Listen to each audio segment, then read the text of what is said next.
am Ellen McCarthy, and I'm very delighted to be your master of ceremonies for the day. I'm just thinking about that, am I?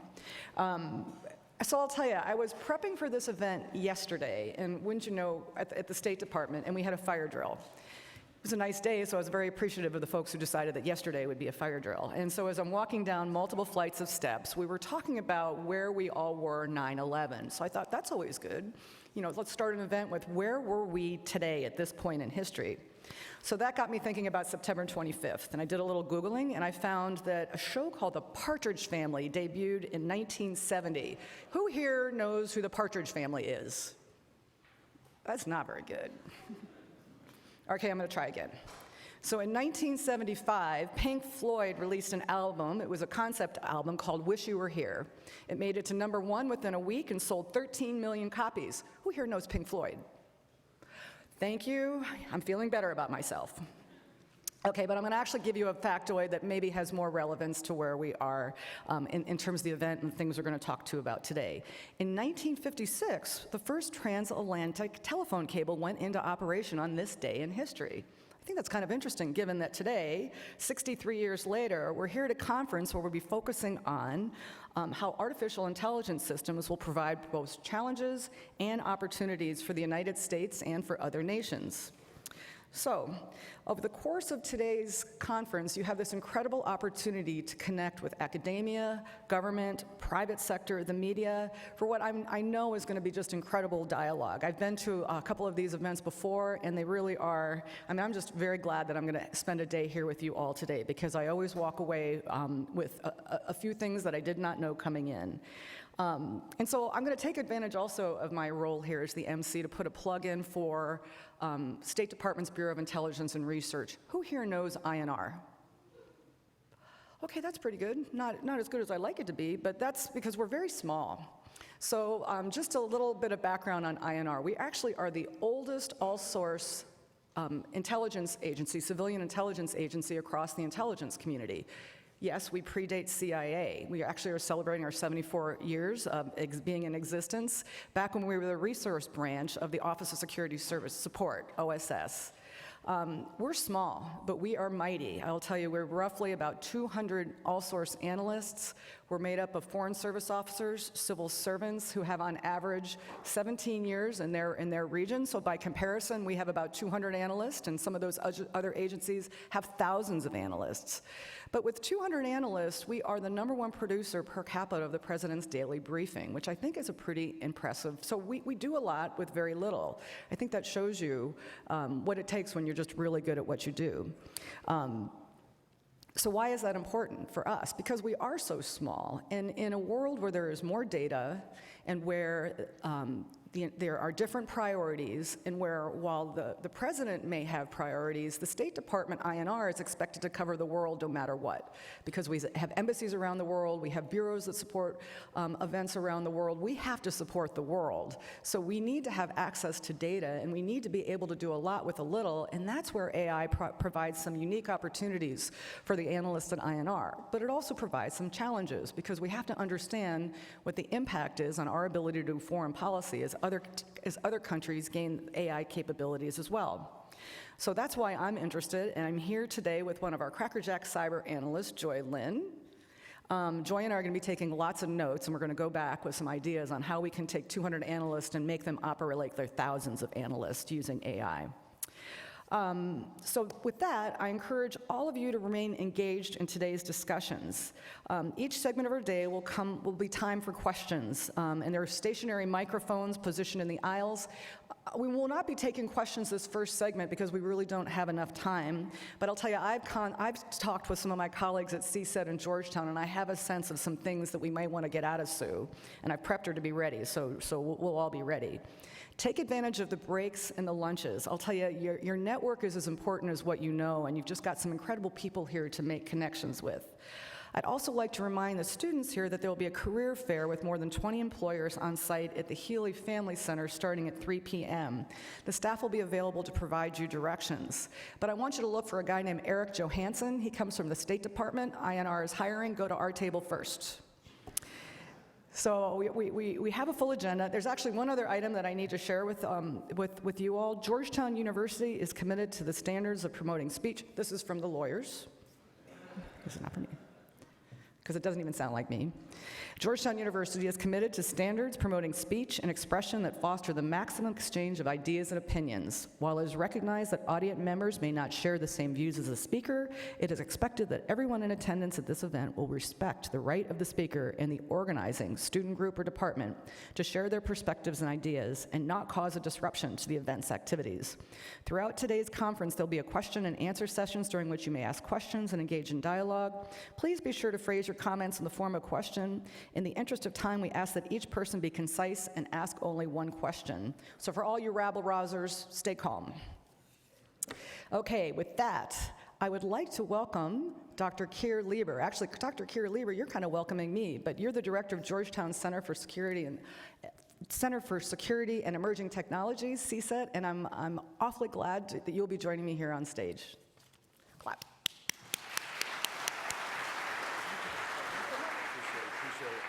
Thank you. Just one quick clarification. I'm the director of the Security Studies program and the Center for Security Studies. Jason, the amazing Jason Matheny, is the founder of CSET, the Center for Security and Emerging Technologies, and we are co-hosting this event today. Thank you, Ellen. Like Ellen, I receive an email every morning on this day in history, and I too thought for a second, oh, should I incorporate something in my remarks? If I had seen that Wish You Were Here came out, I would have said that. But there didn't seem to be anything that relevant to AI except one thing, which was on this day in 1777, what happened? The British occupied Philadelphia in the Revolutionary War. Philadelphia was then our capital. And so I did a quick thing, oh, well, what if things go wrong with AI and we don't invest in this important emerging technology? Might someday an adversary of the United States occupy Washington, D.C.? But I thought that was a little too extreme. I'm a little more measured than that. I am very excited for today's topic. And looking at the attendance here, I'm sure that many of you share this view.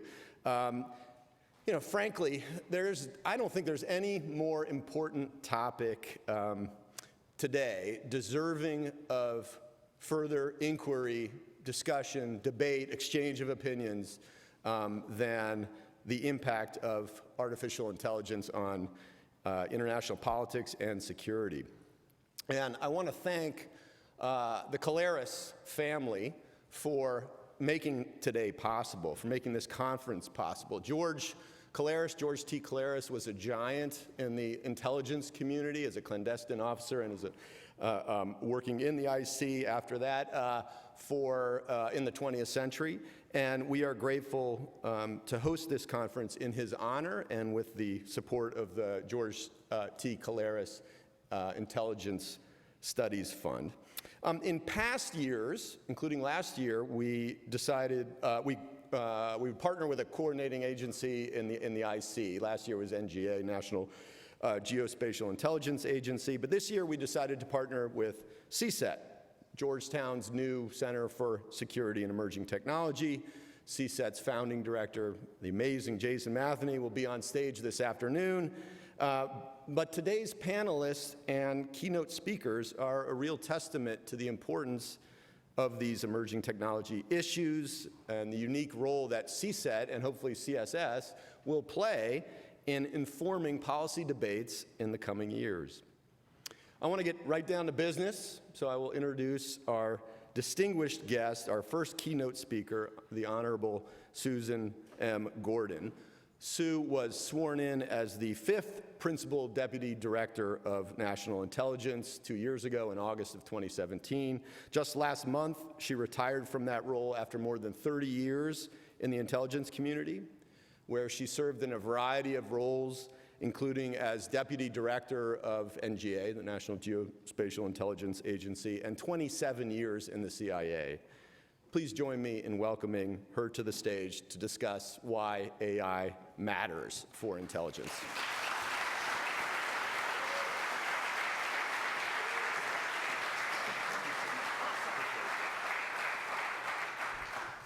Morning, how you doing?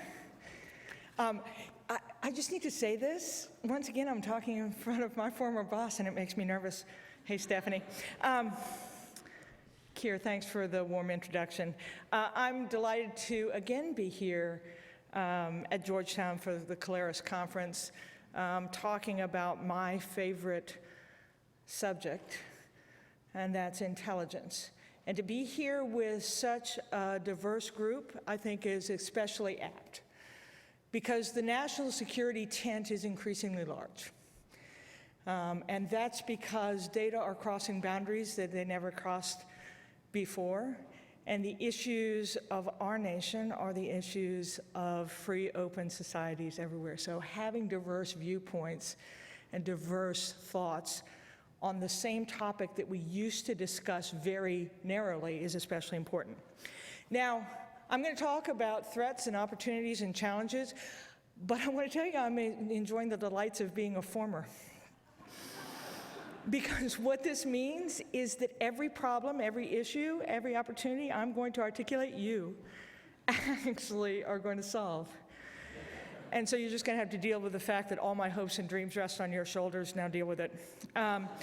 So today I'm going to talk about the intersection of intelligence and technology, in this case, artificial intelligence, which is a good thing because that's what Keir said I was going to talk about. I've discovered, or it was pointed out to me, that I'm a reasonably formulaic speaker. So today what I'm going to talk about first, I'm going to remind you of the role of intelligence. And then I'm going to talk to you about the world today as I see it. And quite frankly, if you take nothing else from what I say today, I will admonish you to consistently force yourself to see the world for what it is. The forces acting on it, the way it's turning, because that in itself will keep you from holding on to how you wish it would be. And this is going to be especially important when you introduce a technology as transformative as AI, because you're going to challenge a lot of things about what we believe about how we must act. But all of that is predicated on a world that is vastly different from what it used to be. Then I'm going to segue into the combination of the two, our intelligence responsibility and global challenges, and how those drive the use and potential of artificial intelligence. I'll talk a bit about how the intelligence community is approaching solution. And then finally, I'm going to articulate those challenges going forward, most of which won't be technological. And if that sounds good, we'll get on with it. So the mission of intelligence, as I describe it, is pretty simple, and it's been this for as long as I've been practicing it, which I think is the whole history of intelligence. The mission is to know the truth, to see beyond the horizon, and to allow leaders to act before events dictate. Pretty simple. And there's nothing about that fundamental mission that changes. But how you apply that craft is going to be very different. What's the truth? What the heck is the horizon? And allowing us to put information in front of leaders in a world where a good decision today is a bad decision tomorrow, and if it takes us 2 weeks to make a decision, it's just not going to work. So how do you do those three things? Now, we've been practicing this craft of intelligence kind of in a modern way since 1947, when the community was formed. But we are on the edge of what I think is a new inflection point. Let me talk about some then and nows. From 1947, really, through the end of the Cold War, the fall of the Berlin Wall about 1989, and a little bit beyond that, really and truly, the threats were nation states. The data were held by the governments. We got that data because we developed breathtaking capabilities that were uniquely ours to go find that data, and our customers were warfighters and policymakers. And that carried us through not only the fall of the Berlin Wall, but actually into the beginnings of proliferation, where we took that same craft and we tried to apply it to nation states that we didn't understand nearly so well as we did the Soviet Union, but it still was the foundation for how we did it. Nation states, data held by governments, using our special ways of going to collect it. And then 9/11 happened. And that was a remarkable change, because now the threats were diffuse, and they weren't bound by the norms of statecraft, and the individual became the threat. And the data were only accessible by exploiting electronic communications and social media. So you see the rise, and challenges of computer network exploitation. But more interesting, perhaps, the customers were certainly policymakers and warfighters, but they were also allies. And they were partners who weren't allies. And they were state and local governments. Because, in fact, those were the places that the threat was being manifested. We needed to figure out how we got our information to those. And now we're at a third inflection point where the threat is more challenging and diffuse than ever, and will force us to change. It is a world where the threats are increasingly to and through information. And I'm announcing right here that we can't evolve to that threat, that we are actually going to have to create anew. And again, this will be important for artificial intelligence because it isn't going to be the application of those technologies to how we used to do things, but it is how those technologies will allow us to be who we must be. Now, I said I was going to talk about threats. I'm not going to do the normal walk around the world. Let me just talk about our adversaries and information. Number one, they have greater access to information of various types and more of it than ever before. And they can gain access to military, political, and economic advantage. This has always been true, but what is different is the speed and the volume and the reduced cost at which they can do this. The global IT system is certainly more connected, more automated, more pervasive than ever before, and it offers reach and access for adversaries to gain, create, and manipulate information in mass quantities. And in particular, the surge of internet-connected devices and delegation of more and more decisions to machines offers both rich targets for our adversaries and raises the potential consequences when they get access to our digital systems. Data is a key ingredient for new technologies of the future, and in open societies, much of this data is free, publicly available, and relatively unprotected. And our adversaries are absorbing, gobbling it up like you wouldn't believe. And in some cases, because closed societies have different rules about how they can use data, they are getting more experience with data than even we are because of the way they construct their societies. And our adversaries are using information differently, not simply to acquire information, but to alter our decision-making through information. They want to shape our views and decision. They want to undermine our trust in information that creates chaos in our systems. In other words, they'd like to make us not believe in ourselves. Because when you don't believe, you aren't as sure in your action. And so how do we do that? Now, this situation of a threat to and through information is either caused or amplified by three factors. Number one is every technology is available to everybody, and the one who can put it to use, clever use faster is the one that's going to win. And the people who can move faster are typically those who don't have an installed base or aren't governed by rules of law. And so this speed thing in technology is really important. So it means that it isn't going to be the same strategic advantage that it was because everyone will have it. And when everyone has it, then if you think about intelligence, how we assess what is going on geopolitically is very different from the old Soviet production model. Because of the availability of compute, you may not see the same time frames you had before. So every technology available to everyone. The second thing is global interconnectedness. Information moves incredibly quickly. It changes, that interconnectedness changes the aspirations of our adversaries. When I started, Iran worried about the piece of land next to them. And now they can attack across oceans, and the cost isn't very much. And the rules and the consequences aren't as clear. And everyone can see everything, but there aren't the same norms. And for us, that interconnectedness crosses boundaries that we believe in.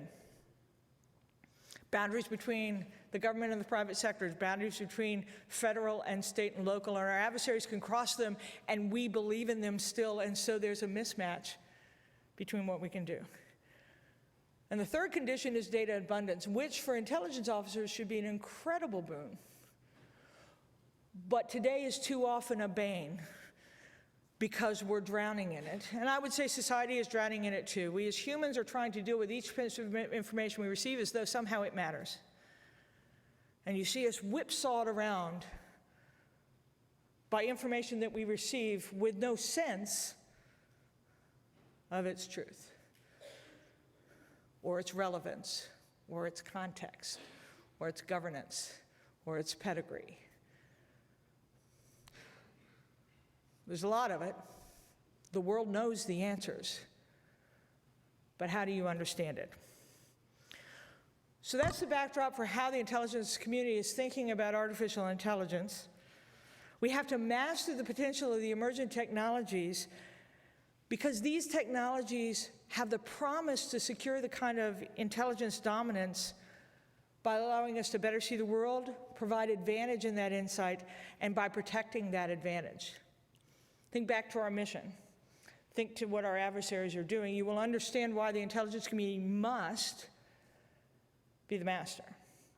And you will also understand why the intelligence community cannot prosecute that dominance in a way that is exclusive to it. It must be with partners. It must be with partners in industry. It must be with non-traditional partners. We have to ensure the quality and the relevance of the intelligence we produce in a world that's making it harder for us to have confidence in our understanding of the world, and that's making it equally hard to ensure trusted communications.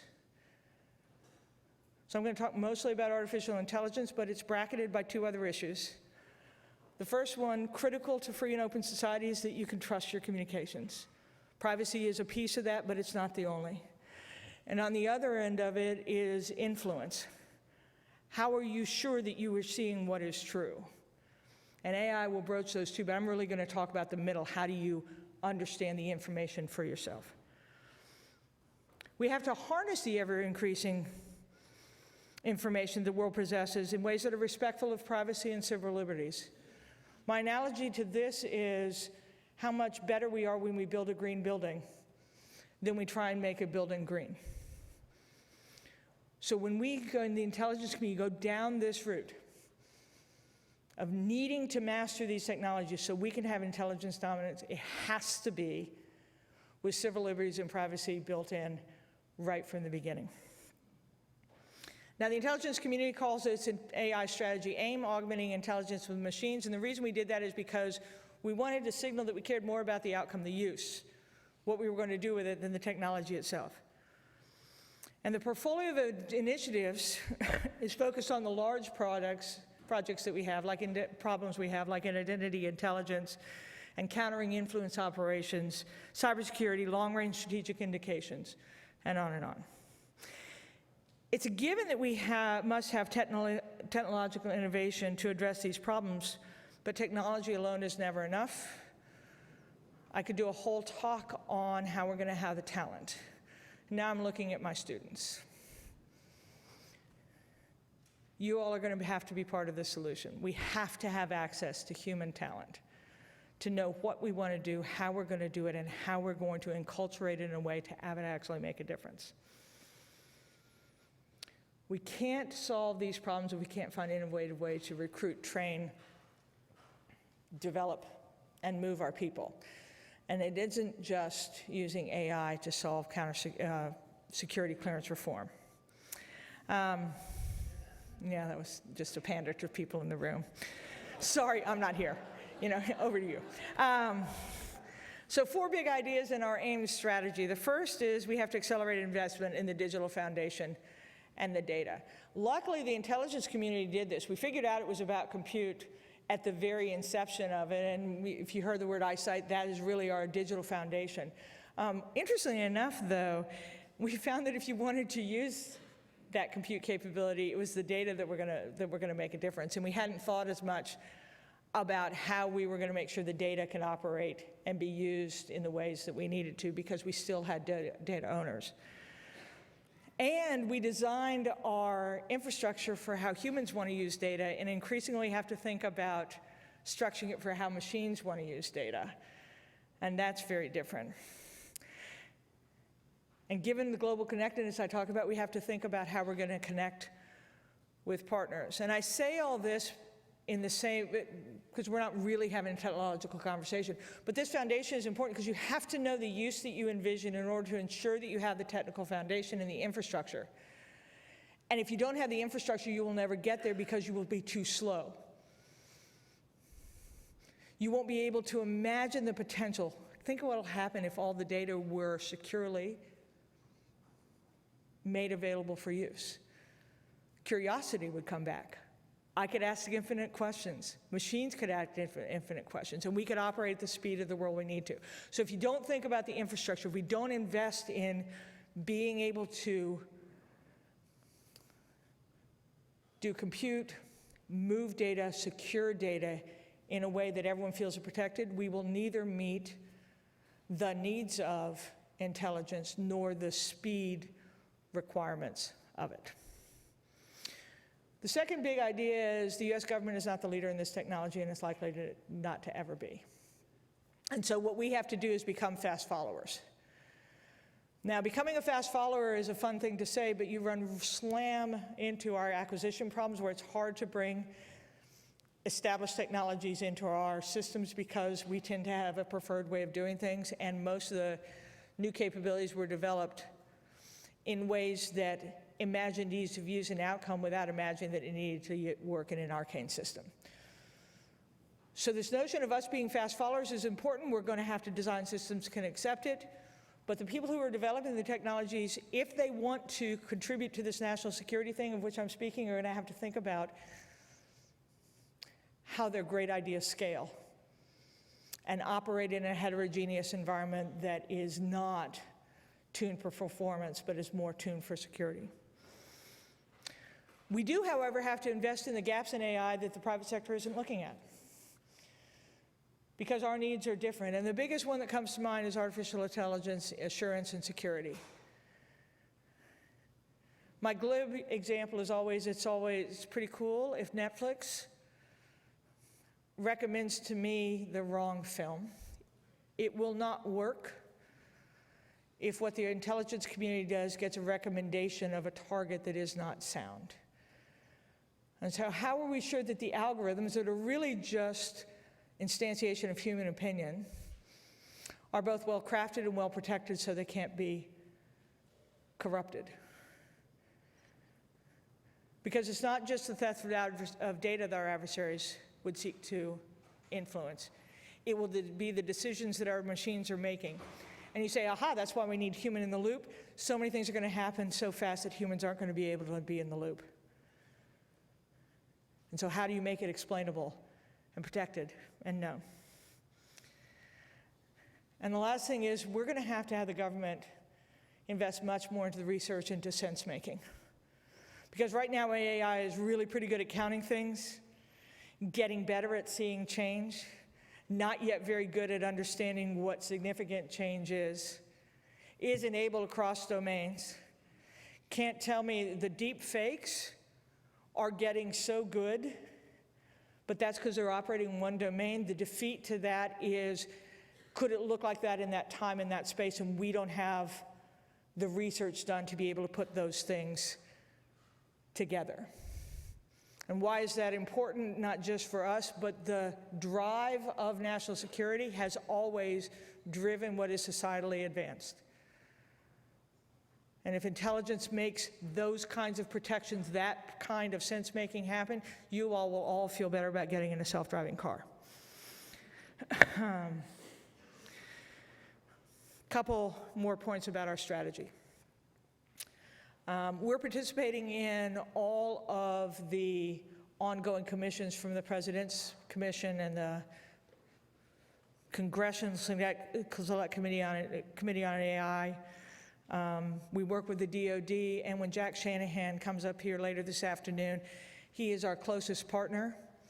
That connectedness means that there isn't going to be the hard barriers between intelligence, policy, and operations. Our data are going to have to talk to each other so that we can operate at speed and reach ourselves. So whatever Jack says is true. He can cover what I didn't do well. And we're working hard to establish an ethical framework for the use of AI in the IC. You know, if you're an intelligence officer and you look at this world, it is so exciting to imagine being able to prosecute the world's data. rather than just looking at the data that we have specifically collected and we have curated, and it's awesome. But there's a lot of stuff the world simply knows that we need to be able to use in order to provide the clarity, wisdom, and insight that our leaders expect, to find the patterns that you can't find, to use the bigness of the data to understand trends in ways that we can't see it, or find things that cannot possibly be true, rather than presuming that anything can. But if we're going to do that, we're going to have to do so in a way that our society believes that we are being trustful, trustworthy, protective of that information. So this notion of AI and ethics is perhaps even more important for the national security sector to take on than anyone else, because of the responsibility and the opportunity the American people give us in order to apply our trade. Okay, couple cats, dogs, and unlabeled kiwis before Ellen. We're going to sit down and do some Q&As, right? We need to be able to use more data and trust the data we use. That is a really hard thing for us. If you just think about all the data that are out there now, most of the data that comes across my life, particularly that related to me these days, is completely untrue. But how do you bring it in and how do you use it? But without that, if the intelligence community just stays with data that we can curate, that we understand in the ways that we have, we will not be able to get to the future. We cannot have the world knowing more than we know. When we want to give more than simply our opinion to our bosses, we want to give them craft. And we can't apply our craft without data, so that's an interesting challenge. We're going to have to make integrating data cost-free. Right now, it costs way too much to bring a whole bunch of data streams in. It's true externally, and it can't be true internally. And so that means that data owners are going to have to understand that they don't actually own the data. It's owned by the community, and we can define ever-expanding rings of community, but we're going to have to figure that out. And the reason why integration has to be cost-free is mostly speed, but also depth. Total digression, sounds like a mom. I worry so much about the computers we carry around on our hands because it has taught us to not wonder. We used to wonder, and now we can just know. And I see this in my women and men because the processes and systems are so routinized that they deal with the information that comes to them rather than asking the question about, I wonder if these two things go together. Can you tell me everything that happened in the world within 1 second of this time? Or 1 minute of latitude? And if integration were cost-free, you could ask those questions. And if you had the tools in order to be able to have those questions being asked routinely, think of what we would see and what we would do. Third, we are very innovative people. We are in the intelligence community. I mock us all the time for saying we're not. We're innovative. We simply just don't innovate enough. We're innovative. We think of things. We introduce one-offs, but we don't actually commit to the new. So we're just holding on that this is what we really do, and we're trying this. So how are we going to do that? That's a human emotion.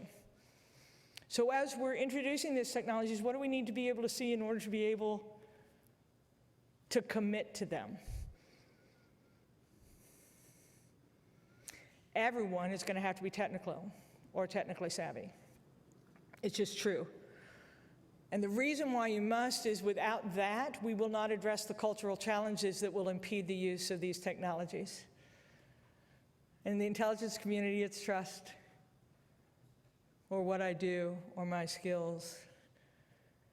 And if it still is up to the technologists to deliver to each person something that fits within their paradigm, it's not going to work. So you have to be a comfortable data swimmer, and you have to be technically savvy regardless of what you do, because we need much more mission pull Technologists are doing way too much of the work. And anyone who's ever tried to do anything knows until you put something into practice, you won't find out what was wrong with what you thought. So for all my economists and econometricians and my political scientists and my international relations students, if you don't get yourselves into the technical side, you will not be producing the pull that we need, and we will be stuck because we won't put it into use. And we will have lots of innovative things, and we won't have innovated. We're going to have to partner with people we don't know how to trust yet. Now, my experience is in times of great crisis, that becomes much easier. We're in a time of great crisis. And that's not scary. We've been there before, but I will tell you, this is one of those that we need to get on our little horses. And so holding on, if it's not going to work, it's like saying, you gave me the job to count cars, and the only way I know how to do is stand in the middle of the highway and count cars. That isn't going to work, but I can't hold on to that because that's the only way I know how. I'm going to have to trust other things. And so we're going to have to trust partners that we don't know how to trust, and we're going to have to, instead of needing one to support the other, we're going to have to find a new shared value proposition that says, but what we can agree on is where we both must go, and then allow ourselves to go there differently. And that is not what we are practiced at doing. Critical thinking will always carry the day, particularly when technology isn't the strategic advantage it once was. So this is just Sue's paid political announcement. Be readers. You know, learn critical thinking. Because even if you are someone who's developing a capability, you got to say, I wonder how I could use that. What could I do? How will it work? Be a critical thinker. Put things into play. I'm grateful that you let me share time with you today. I love this craft and this community. I'm fond of saying that this world is one that needs heroes. The craft and practice of intelligence, the people who effect it, can be the heroes of the story right now because of the space we are gifted to occupy. AI is a natural partner for that quest. But that quest is going to put incredible demands on artificial intelligence because it cannot be casual. Back to my formulaic speeches, I always end with a quotation. So this one is one of my faves from an icon in the intelligence community, Edwin Land, of the Polaroid land camera, and who is really one of the fathers of photo reconnaissance. And he said, never take on a problem unless it's manifestly important and nearly impossible. So I think we've got a good one. Thank you very much. Let's go get them.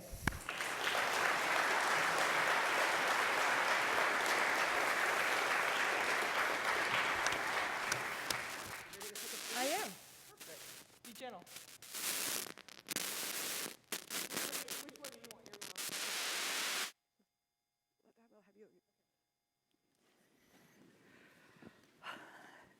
You answered all my questions. No, I didn't. I know you. Yeah, I have a couple questions. First, thank you. I'm just saying, wow. I loved your analogy about building a greenhouse, that it's easier to build a greenhouse than it is to retool an existing house. So looking at the intelligence community right now, and Robert, this will sound familiar. You and I were talking about this yesterday, where I think logically we all know we need to think this way and do this way and incorporate this thing, but there's that whole human side of it, which is it's just so hard to actually do it. You know, we go back in and we do our budget process the same way, and we do our analysis the same way, and we do everything the same way, even though we know that when we leave the building, there's another way to do it. So is the IC, can we retool the IC, or do we need to build a new greenhouse?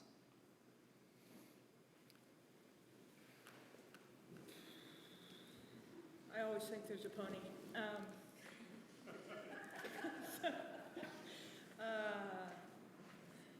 It's a fair question, right? And if you think through the history of innovations like like Xerox PARC or other things, those were, we needed to create something outside because we could not create it inside. So maybe.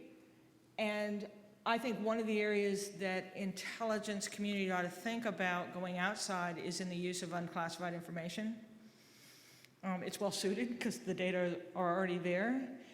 And it is hard for the intelligence community to use unclassified information because we have such guilty knowledge that everything we see, we're like, I'm not sure that that's unclassified. I might have seen it someplace else. And so I think that's an area where we might want to look at actually creating something outside. But even when you want to change big like that, I think every unit can change a bit, and in aggregate that will make sense. So I would start with 2 rules. Number 1 is data ownership. Got to get away from people thinking that because they were responsible for collecting it, that they were the ones that get to determine how it's used. And then the second is the people who are collecting data don't get to decide how it's collected. It has to be collected with use in mind. And if we actually got ourselves to the point that the data could move effectively, then I think just the pull of the issues that we're facing that require integration, the work we've done over the past years, will actually pull us to that point. I think you're right. I agree with you on that. So I'm come from the Bureau of INR. We're mostly all source analysts, and our analysts start their day. And by the way, we are not on the cutting edge of technology at the State Department. I know you might find that as a surprise. So we start our day. You've only been there like a couple months, right? I've been there like 8 months. Yeah, so it's right around the corner. It is. So our analysts start our day and they start reading diplomatic reporting, the cables, and then they read other pieces of analysis, and they pull this all together. And actually, I had one analyst say it takes about 3 years to get good, because we're reading it and then you're picking up trends, you're seeing what's important. How in 5 years, so we look at the Intel strategy in 2025, how is their life going to be different? And I say this because at INR we're waiting for the next great tool, because we're so small. We need more strategic thinking about how we can incorporate these tools. But we're waiting for the next tool. How might it be different for that analyst, that all-source analyst? How might their products be different? How might what they're looking at is different? I probably have to be careful with this answer. So this is the opinion of Susan M. Gordon. The former. So I think a mindset shift first would help.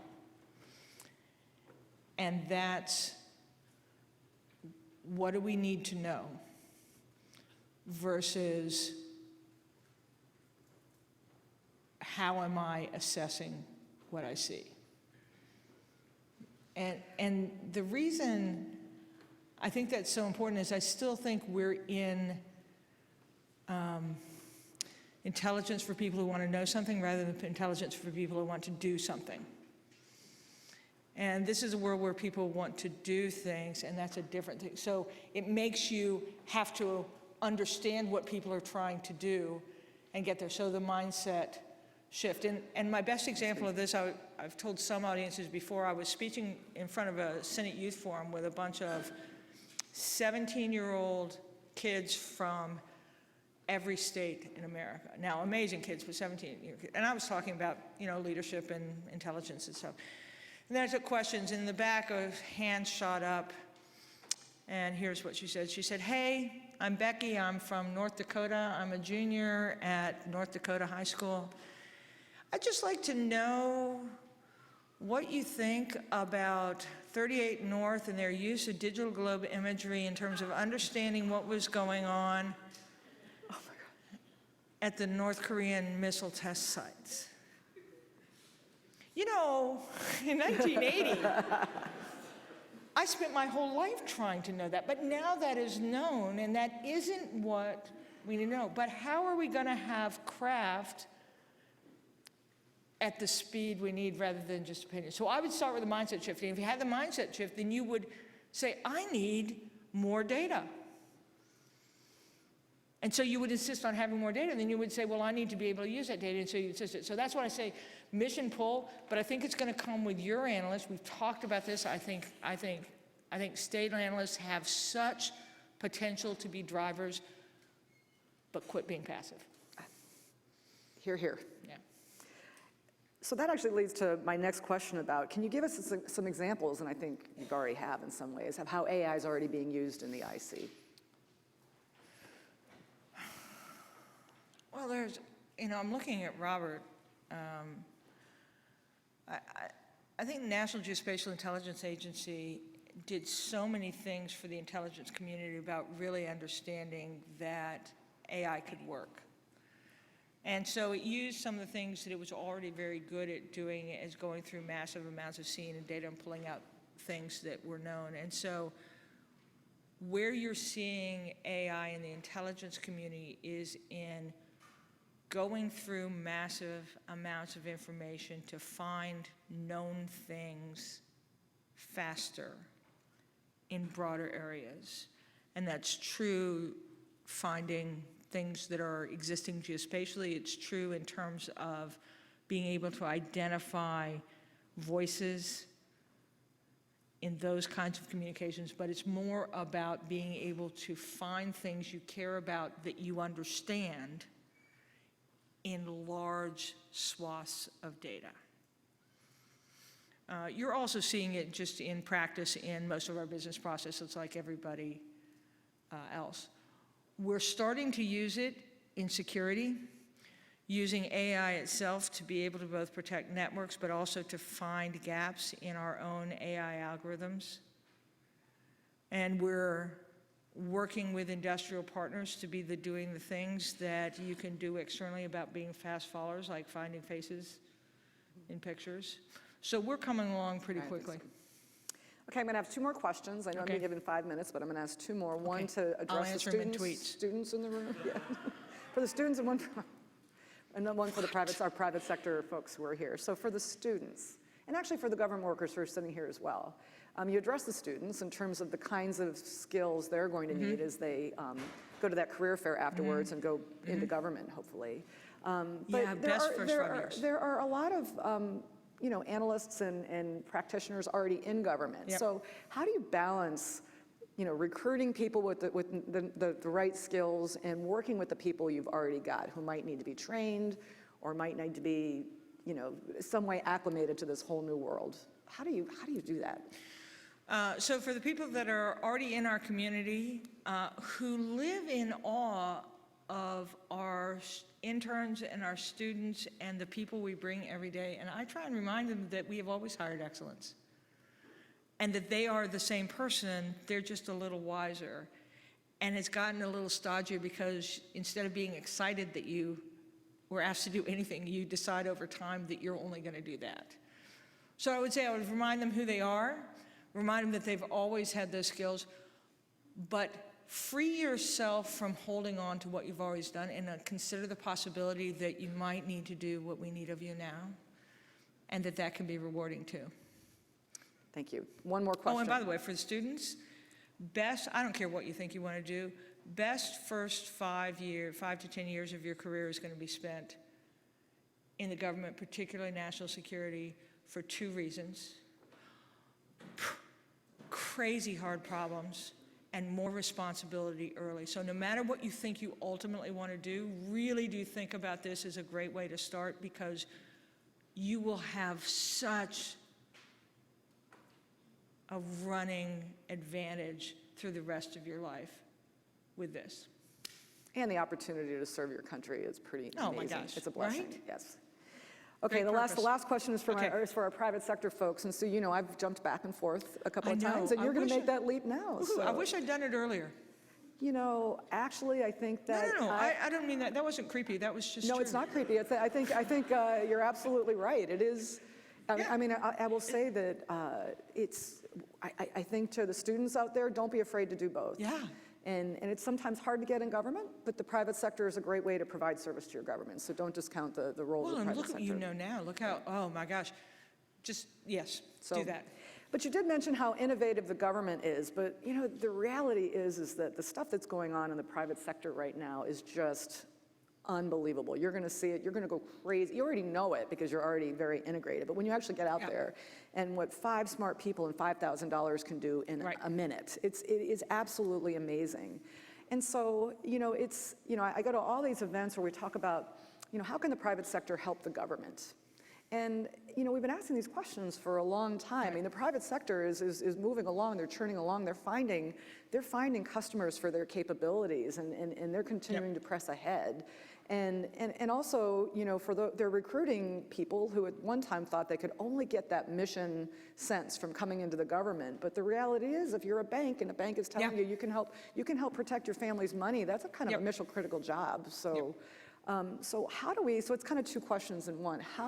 What is it going to take to actually be more open to new capabilities, recognizing that risk is a big deal? You have to consider risk. You know, we have an important job, but there still seems to be this, you know, we're just, you know, you set up the AIM and the AIM initiative, and there's all these amazing things going on, but then how do we bring those capabilities in and scale them quickly?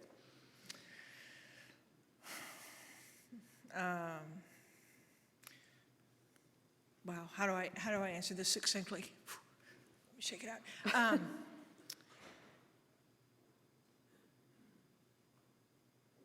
You have to have the environment that imagines that you want to do that. I think we're building the environment that imagines that you want to do this. You have to come up with a legal construct that does not view legal challenge right around the corner for everything that you want to do. And I think there are some ways that we're looking at in the intelligence community to basically accept volunteerism. Because what I do know is not only is what going on in the private sector massively innovative and moving very fast, but there are huge patriots out there that are dying to help us. And so putting pressure on our legal framework, I think Congress would entertain that if we could frame it for them. And then the last is somehow in each of our agencies, I think we're coming there as a community, we've got to get back to thinking big enough to warrant the change, right? Because our decision makers have such small domain that in order to get something in, they only take something small. And we need, at successive layers, to imagine something big. And then my pitch is, for the private sector, though, there's really good news, and then there's a challenge. The really good news is, I think the private sector ought to partner with us because we're all in national security. Most of the threats are actually not to the government, but to the populace and to the private sector. And so there's good reason for you to want to partner with us on things. But even if you can't yet, one of the great things about America is go fast, develop a capability. That's good stuff for national security too. But if you would think about the notion of scale when you proffer your innovative ideas, that's where most of them fall flat. We can't figure out how to get them in to do them at a big enough level. I told you 2 questions. That was it. Sue Gordon, Director Gordon, thank you so much for being here today. I'm hopeful. Be hopeful.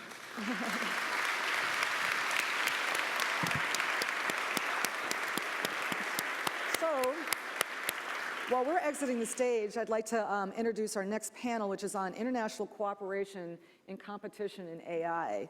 And Director Gordon actually did a great job describing all the opportunities that exist in this whole new world, but there really are also some significant risks. And so this next panel is going to focus more on that. What AI technologies are most relevant in terms of international cooperation, but also competition, and also putting it in light of where we are in terms of policy with the US and China. So I think this is going to be an incredibly interesting panel. So I'd invite the panel to come up. Sue, thank you, thank you, thank you.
with the first panel for the day, and I want to welcome you all to our discussion on international competition and cooperation in artificial intelligence. It's my pleasure to be here.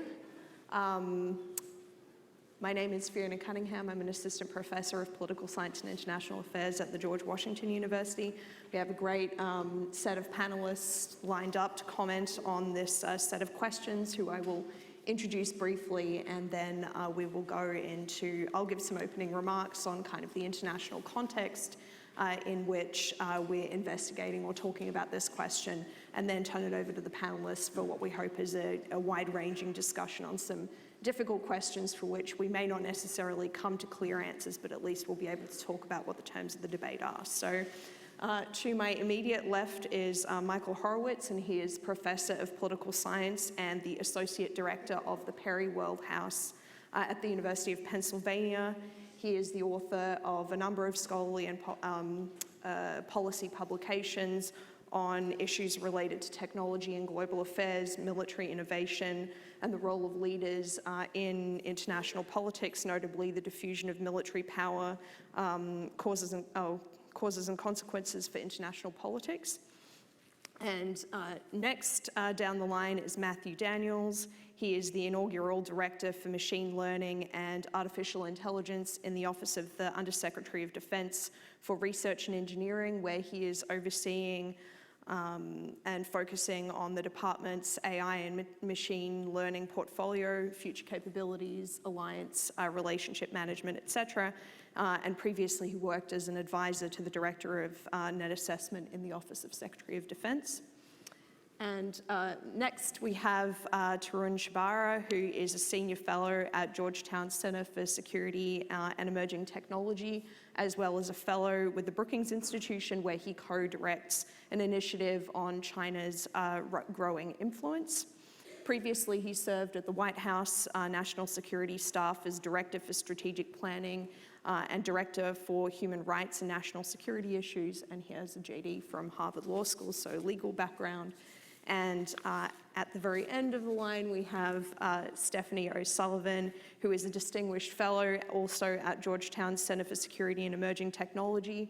She served as the Principal Deputy Director of National Intelligence at the Office of the Director of National Intelligence from 2011 to 2017, where she focused on the operations of the Office of the Director of National Intelligence and the intelligence community, as well as integration initiatives and resource challenges. So I thought to kick off this panel, I would provide some brief opening remarks just to set the scene of what the current sort of geopolitical situation in which we're looking at the emergence of artificial intelligence, and in particular its relationship to the intelligence community, looks like. So we might say we're in an era of returning to great power competition. The most recent US national security strategy noted that China and Russia have re-emerged as countries that are desiring to sort of remake the international order and challenge US power across a number of different dimensions. I'll speak specifically about China because that's an area that I've focused on in some of my work. But its rising economic power in particular has led to a more muscular military willingness to use its influence, for example, in its territorial disputes in the East and South China Seas, building alternative economic institutions to the United States, and generally speaking, posing something of a challenge to the existing US-led order. And this has led to, I guess, a judgment or a debate that engaging China hasn't necessarily made it a more status quo-oriented actor in international affairs. Technology has emerged as one of the major areas of competition between the United States and China, with issues in the relationship such as technology transfer as a bargaining chip for market access in China's trade relations, intellectual property theft through cyber attacks as well, being a couple of the ways in which that has emerged in the relationship. But also an awareness that technological leadership, and this is expressed in the National Security Strategy, is key to US leadership militarily, economically, as well as in its soft power. On the other hand, we're seeing all of these trends take place at a time when the world is more interdependent, and that there is a sort of devolved power to technology companies in particular about how they might go about developing different technologies, global supply chains that are then juxtaposed with this emergence of competition. So the US policy community and policy communities in other countries, especially in US alliances and within NATO, are grappling with understanding, how China is changing, is looking to sort of close the relative power gap with the United States and what it's planning to do with that power, and therefore thinking about, is it possible to sort of selectively compete within this newly interdependent world? So how does AI play into this newly competitive world? I just want to note 3 areas in which it is going to touch on some aspects, certainly of the US-China relationship. One is in the very direct military applications, that if you see a crisis or a conflict occur between these two countries and as competition increases, that's perhaps more likely in a number of hotspots, including Taiwan, as well as in the territorial disputes in the East and South China Seas, as well as more broadly where the People's Liberation Army is starting to have a presence outside of the Western Pacific.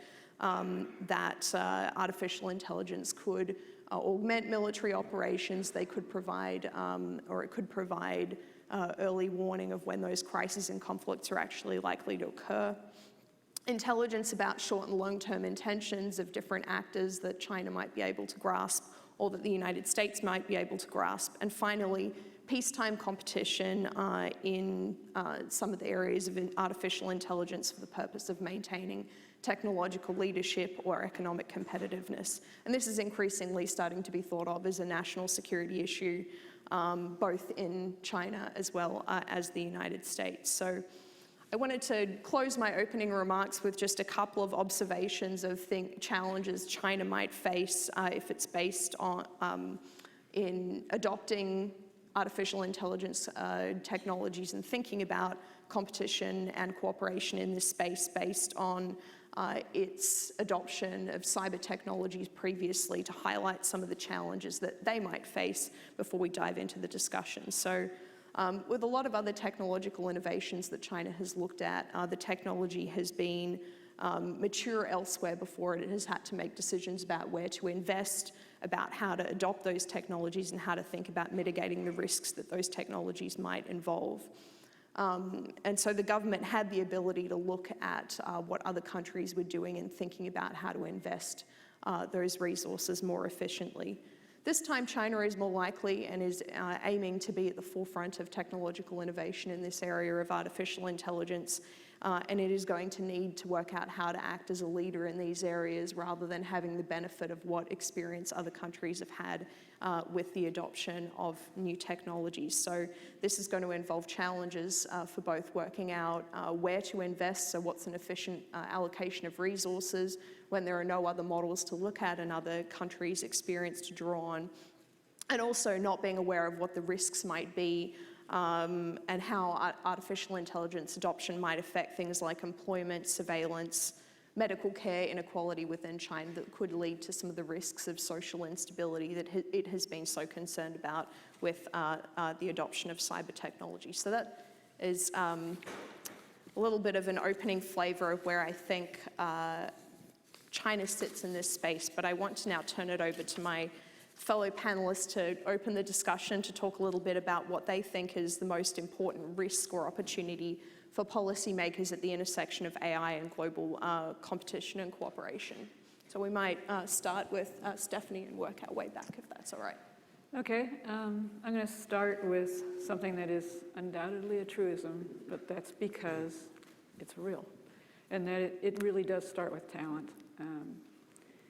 Particularly if we look at two things that have been a historic advantage that the U.S. has had, which is our openness edge, our ability to attract talent from around the world and to leverage that.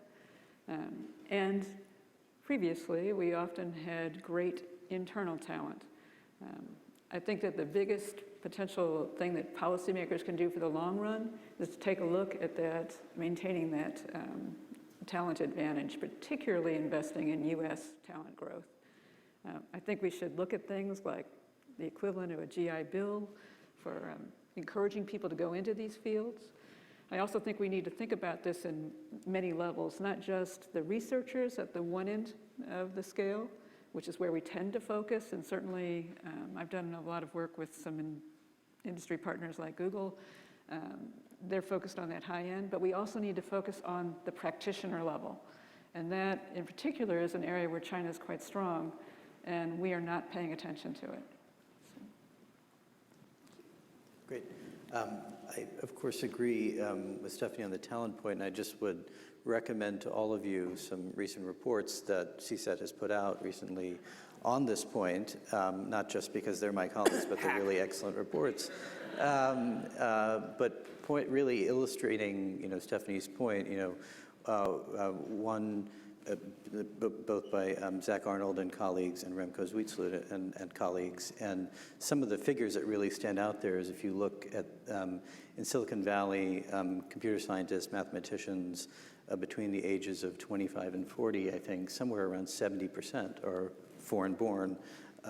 Most of the graduate students in AI-related fields are also foreign-born. And so the challenges we have with adjusting our immigration policy to ensure that we continue to retain this talent, especially when the gap in terms of the demand and supply is growing, and competition among, it's not just from China, it's from our allies, it's from Canada, the Netherlands, these are allies of ours who have seen the challenges that top flight talent has in staying in the United States, and they're poaching them. There's some great recommendations in that report, and I commend it to all of you. I do want to raise, though, something that I think we don't often talk about in this context, and I was neither the top spy focused on S&T, nor a rocket scientist, nor the leading expert in the diffusion military technology. I come to this having thought about U.S.-China relations and the challenges of strategic planning and bringing together the multiple parts of our government to plan and to execute on the strategy. And I think we have to think more about the values component of the competition with China that's going to drive a lot of competition in AI too. And what I mean by that in particular is that we talk often about cooperation in areas where, in theory, we would like to see cooperation, for example, on AI security. But it's hard to have that conversation in the abstract when the way that China is using AI is often to entrench authoritarian rule, entrench authoritarian values, and violate human rights with the piloting ground, right, in Xinjiang, for example, right now in Western China, where more than 1 million people are arbitrarily detained and many millions more are under intense surveillance and monitoring, and predictive behavioral analytics are going to become increasingly a part of that machinery of repression. And so what that means is we're going to have to make these decisions about cooperation in a context in which some of these might be aiding and abetting.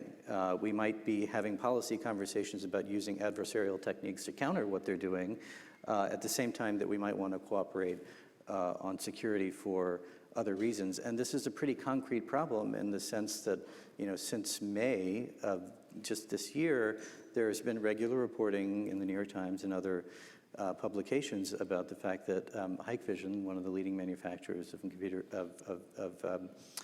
surveillance cameras, could be put on the entities list, blacklisted any day. And many other leading Chinese companies are involved in what's going on in Xinjiang. And so having dialogues with leading data scientists at some of these companies is going to be pretty hard if those companies are on the blacklist. So this is a problem right now, and I think it's one that's likely to intensify. Good morning. I'm interested in talking about or introducing a set of long-term views. In talking about long-term views, everything I say is not necessarily policies or views of the US government or the Department of Defense. I'm required to say that. But most of all, I also want to talk to researchers in the room and people who are scholars either in thinking about international security or who are inventing technology. I think in many technologies we tend to overestimate the near term and underestimate the long term. It's kind of the old maxim. So I'm very interested in thinking much more about long-term applications of increasingly intelligent machines over the next couple of decades. One of the ways that I think about this, or introduce thinking about this to kind of calibrate things, is to have a comparison to the Industrial Revolution. The Industrial Revolution was a revolution not in the rapidity of change, but in the magnitude of change, right? It actually unfolded over about 100 years. But in that case was using machines in new ways and organized ways to help us with physical labor. As a result, we changed how we think about and organize human labor and how we think about economic production. And we also changed the foundations of national military power. So if you think of national military power before the Industrial Revolution, if we generalize horribly, we could say it's mostly correlated with the quantity of humans under arms that a group could field. After the Industrial Revolution, I have to think about the access of a state or group to natural resources, its industrial capacity, its ability to bend steel into ships, tanks, planes, and submarines. And so if you visualize national military power as kind of like an equation, it's like we had to add terms and cross terms after the Industrial Revolution. I would say that today, we are once again using machines in new and organized ways, but now to help us with cognitive labor. We're again having a conversation about the future of human labor and how we organize it and how we think about it, the future foundations of economic production. And we should again expect large changes to the foundations of national military power and the character of international security on long timescales. So I think a worthy endeavor in scholarship and thinking and for strategists is to think about what are those new terms and cross terms in national military power, in addition to the near-term ideas that we should be focusing on. And I'm looking forward to a Q&A and talking over meals. Thanks a lot for coming out, and thanks to Jason Matheny, wherever he is, for being foolish enough to invite me. The tough thing about going last with three really, really smart people, much smarter than me, who have thought a lot about these issues, is that they steal the things that you're going to say. So let me say three things, hopefully, and then turn it back to Fiona. The first is that I think, to be more big picture than some of the answers, but less than Matt about the Industrial Revolution, I think part of this depends on whether the principal thing you are worried about in this space is too much cooperation or too much competition. And you see both of those views in some ways represented in different parts of Washington and Silicon Valley. If you're worried about too much cooperation, often you might be in the five-sided building, concerned about future strategic competition, future military competition, and the concern there is that varieties of collaboration between researchers around the world, principally but not exclusively, U.S.-China researchers, as well as the activities of Chinese companies, place American military and economic leadership at risk.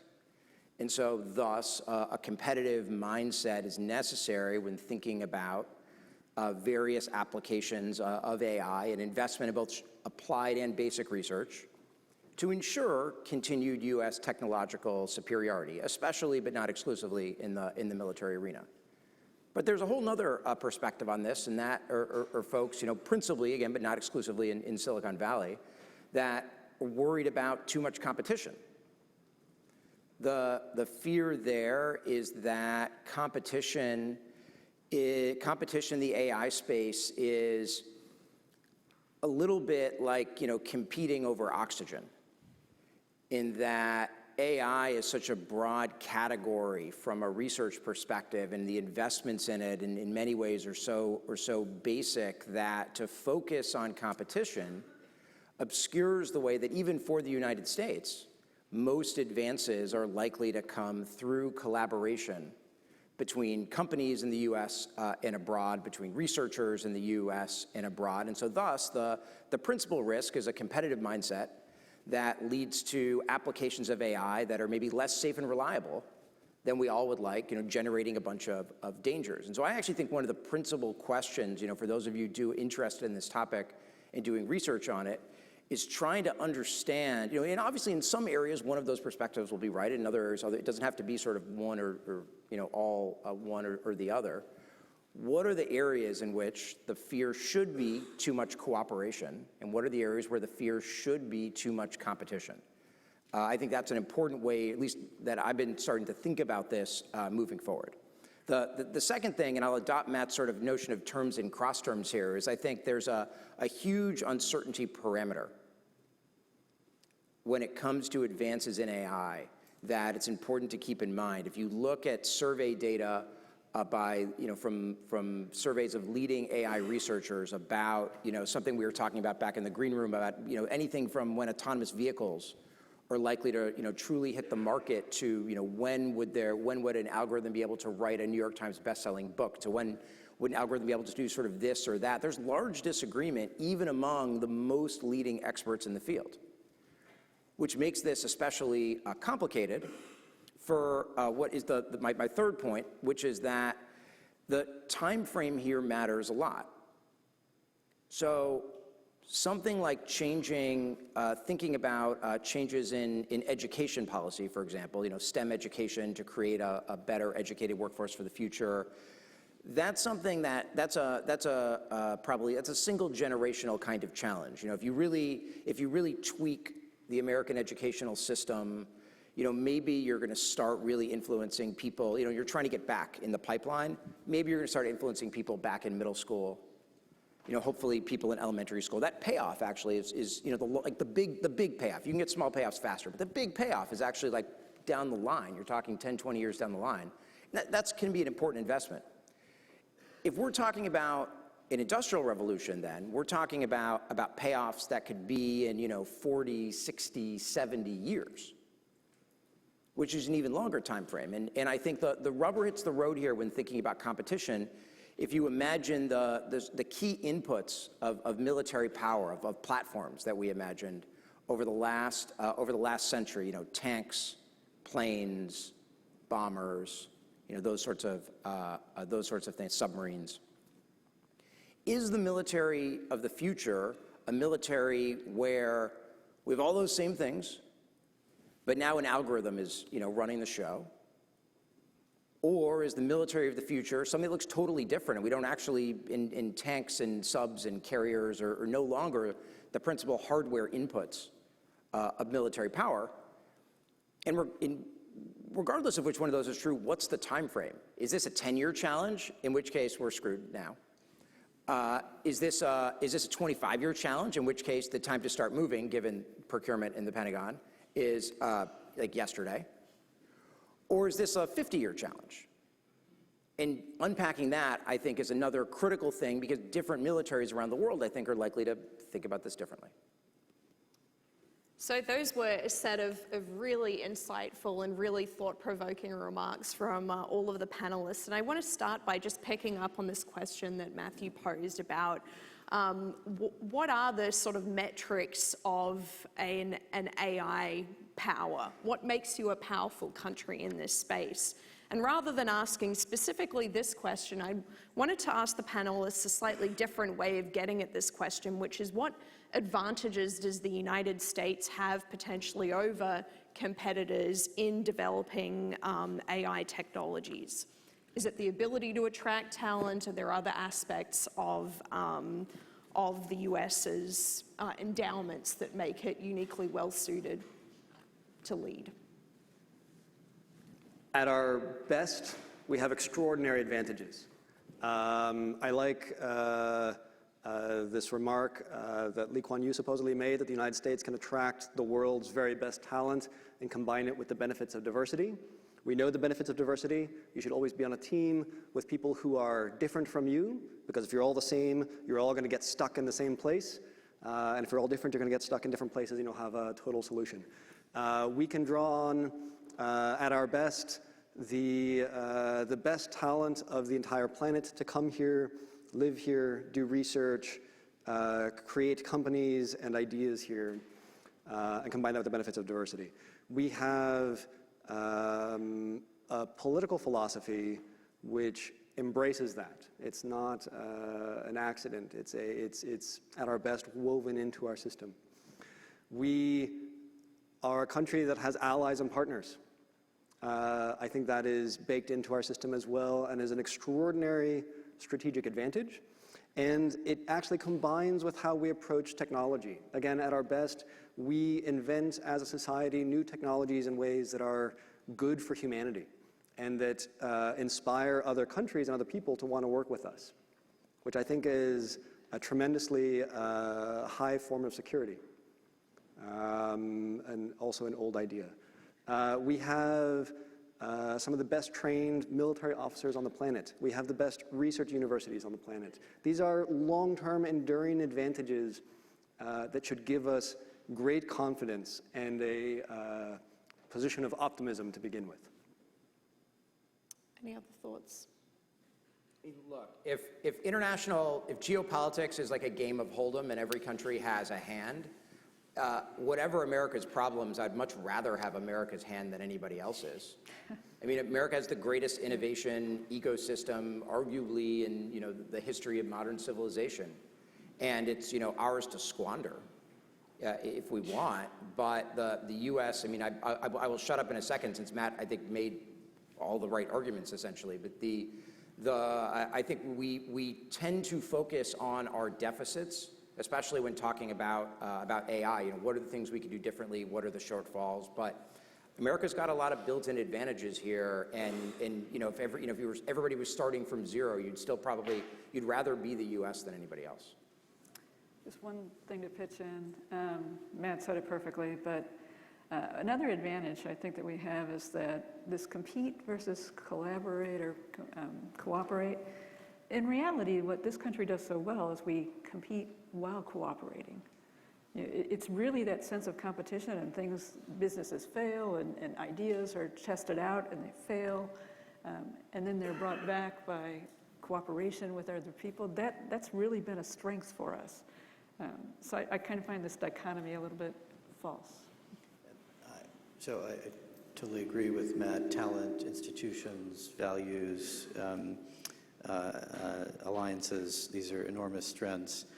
And to Mike's point, we focus on deficits. I actually think it's kind of healthy. I think we've kind of gone. It's one of the reasons why we're really good. Yeah, I think that historically, in the 1950s, and again when we were worried about Japan in the 80s and 90s, we've gone through these periods. At the time, we had big debates about whether we were overreacting, but I think a lot of productive debate, investment, reform came out of those, and hopefully we can channel that kind of debate again today to do the same thing.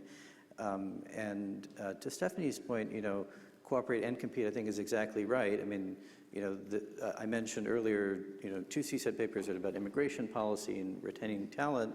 Another that we put out around the same time is on China's technology transfer strategies, which is really, this is Bill Hannes and Wei-Mei, who I think over there, about all the ways that China goes about technology transfer that are in many ways legal or extra legal, so they evade kind of traditional law enforcement. But we have to be able to handle both. We have to be fully aware of all of those. We need to make sure that every stakeholder is aware of all of that, and we can also focus on retaining the best talent at the same time. So I want to pose then a question of what a more competitive AI strategy or approach to AI would look like from the perspective of the United States. What would change in terms of its current policies, its long-term policies, and how would it grapple with some of the trade-offs for those advantages that we've just spoken about?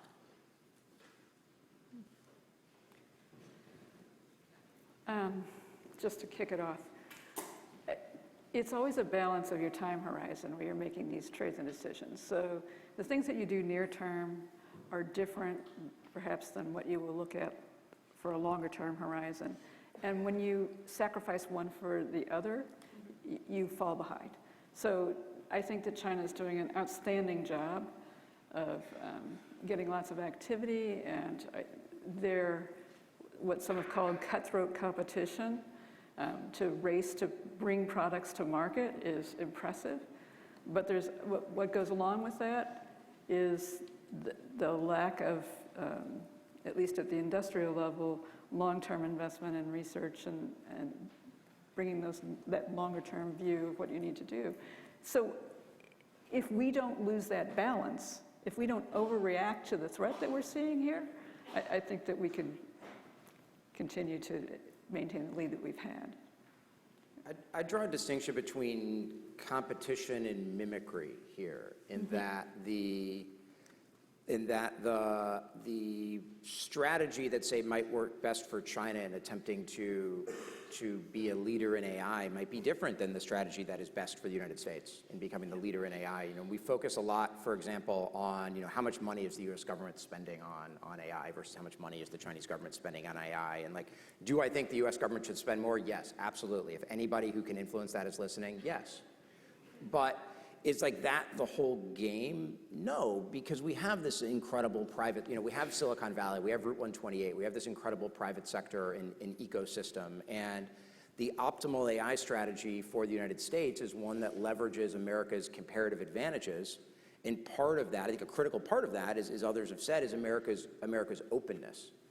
And so I think one challenge in designing a long-term successful competitive strategy in the AI arena is that, to the extent openness we think of as a comparative advantage of the United States as a generator of innovation, that one has to balance that against competition. And so you could see that playing out in things like hardware export controls. You could see that playing out in some of the CFIUS discussions. You could see this playing out in immigration policy, potentially. There's this tension in all of those sorts of things, where on the one hand, the idea is, all right, how do you strengthen America's competitive edge in area X or area Y? On the other hand, we need to do it in a way that sets the United States up to succeed over time. I would add all excellent comments. I would add 3 things that I focus on.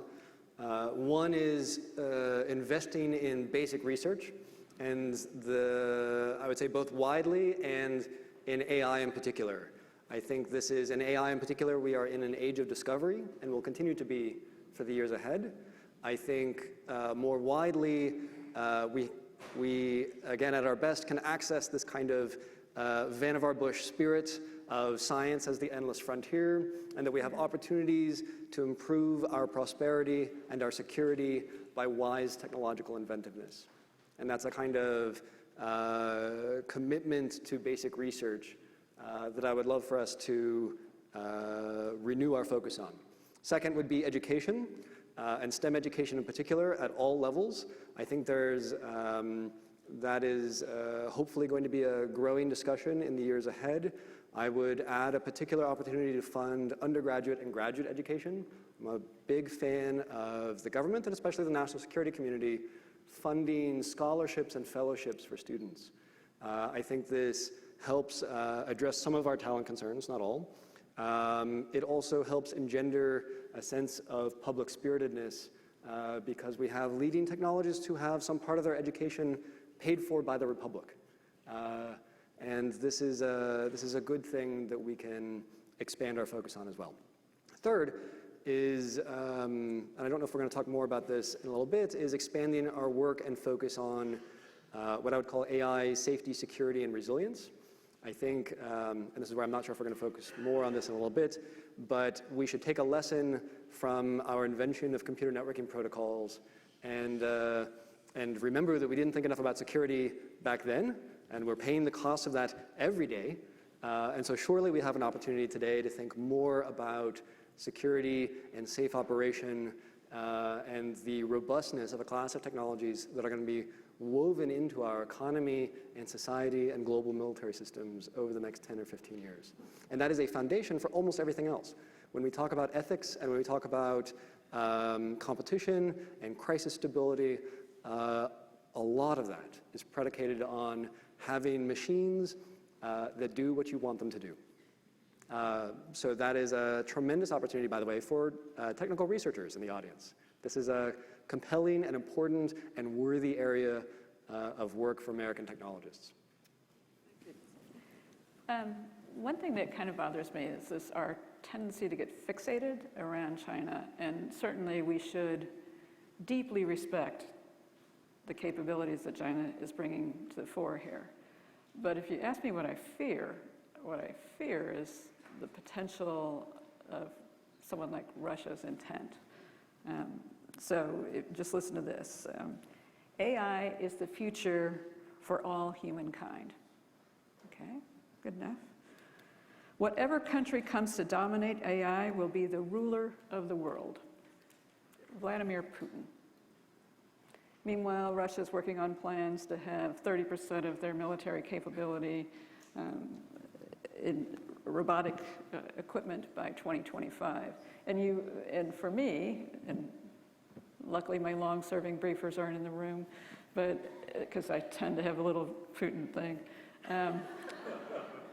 For me, what I saw in my time in the intelligence community of his intent and the lack of understanding of safeguards and the lack of checks is truly worrisome. So if you ask me what I worry about, I do really deeply worry about what might come out of Russian intent and the use of AI technology, particularly the affiliated capabilities that it could speed up in terms of things like synthetic biology or cyber attacks.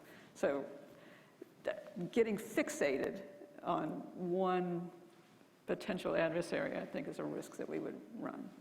Sorry, let me just add one short thing very quickly. In thinking about, and I agree with that, by the way, but in thinking about comparative advantage in this space, I think there are analogies that you'll see out there about AI and Sputnik, AI and the moonshot, AI and the Manhattan Project. I think that's actually the wrong way to think about AI. Those sorts of programs are things that had very discrete outcomes, like get a person on the moon, build an atomic bomb. To the extent that AI is a general purpose technology, any competitive strategy that the United States designs in AI is going to have to be something that's necessarily much bigger than that, because there is not a discrete endpoint where you've definitively won the competition. So that makes it different than some of these analogies that kind of get tossed out.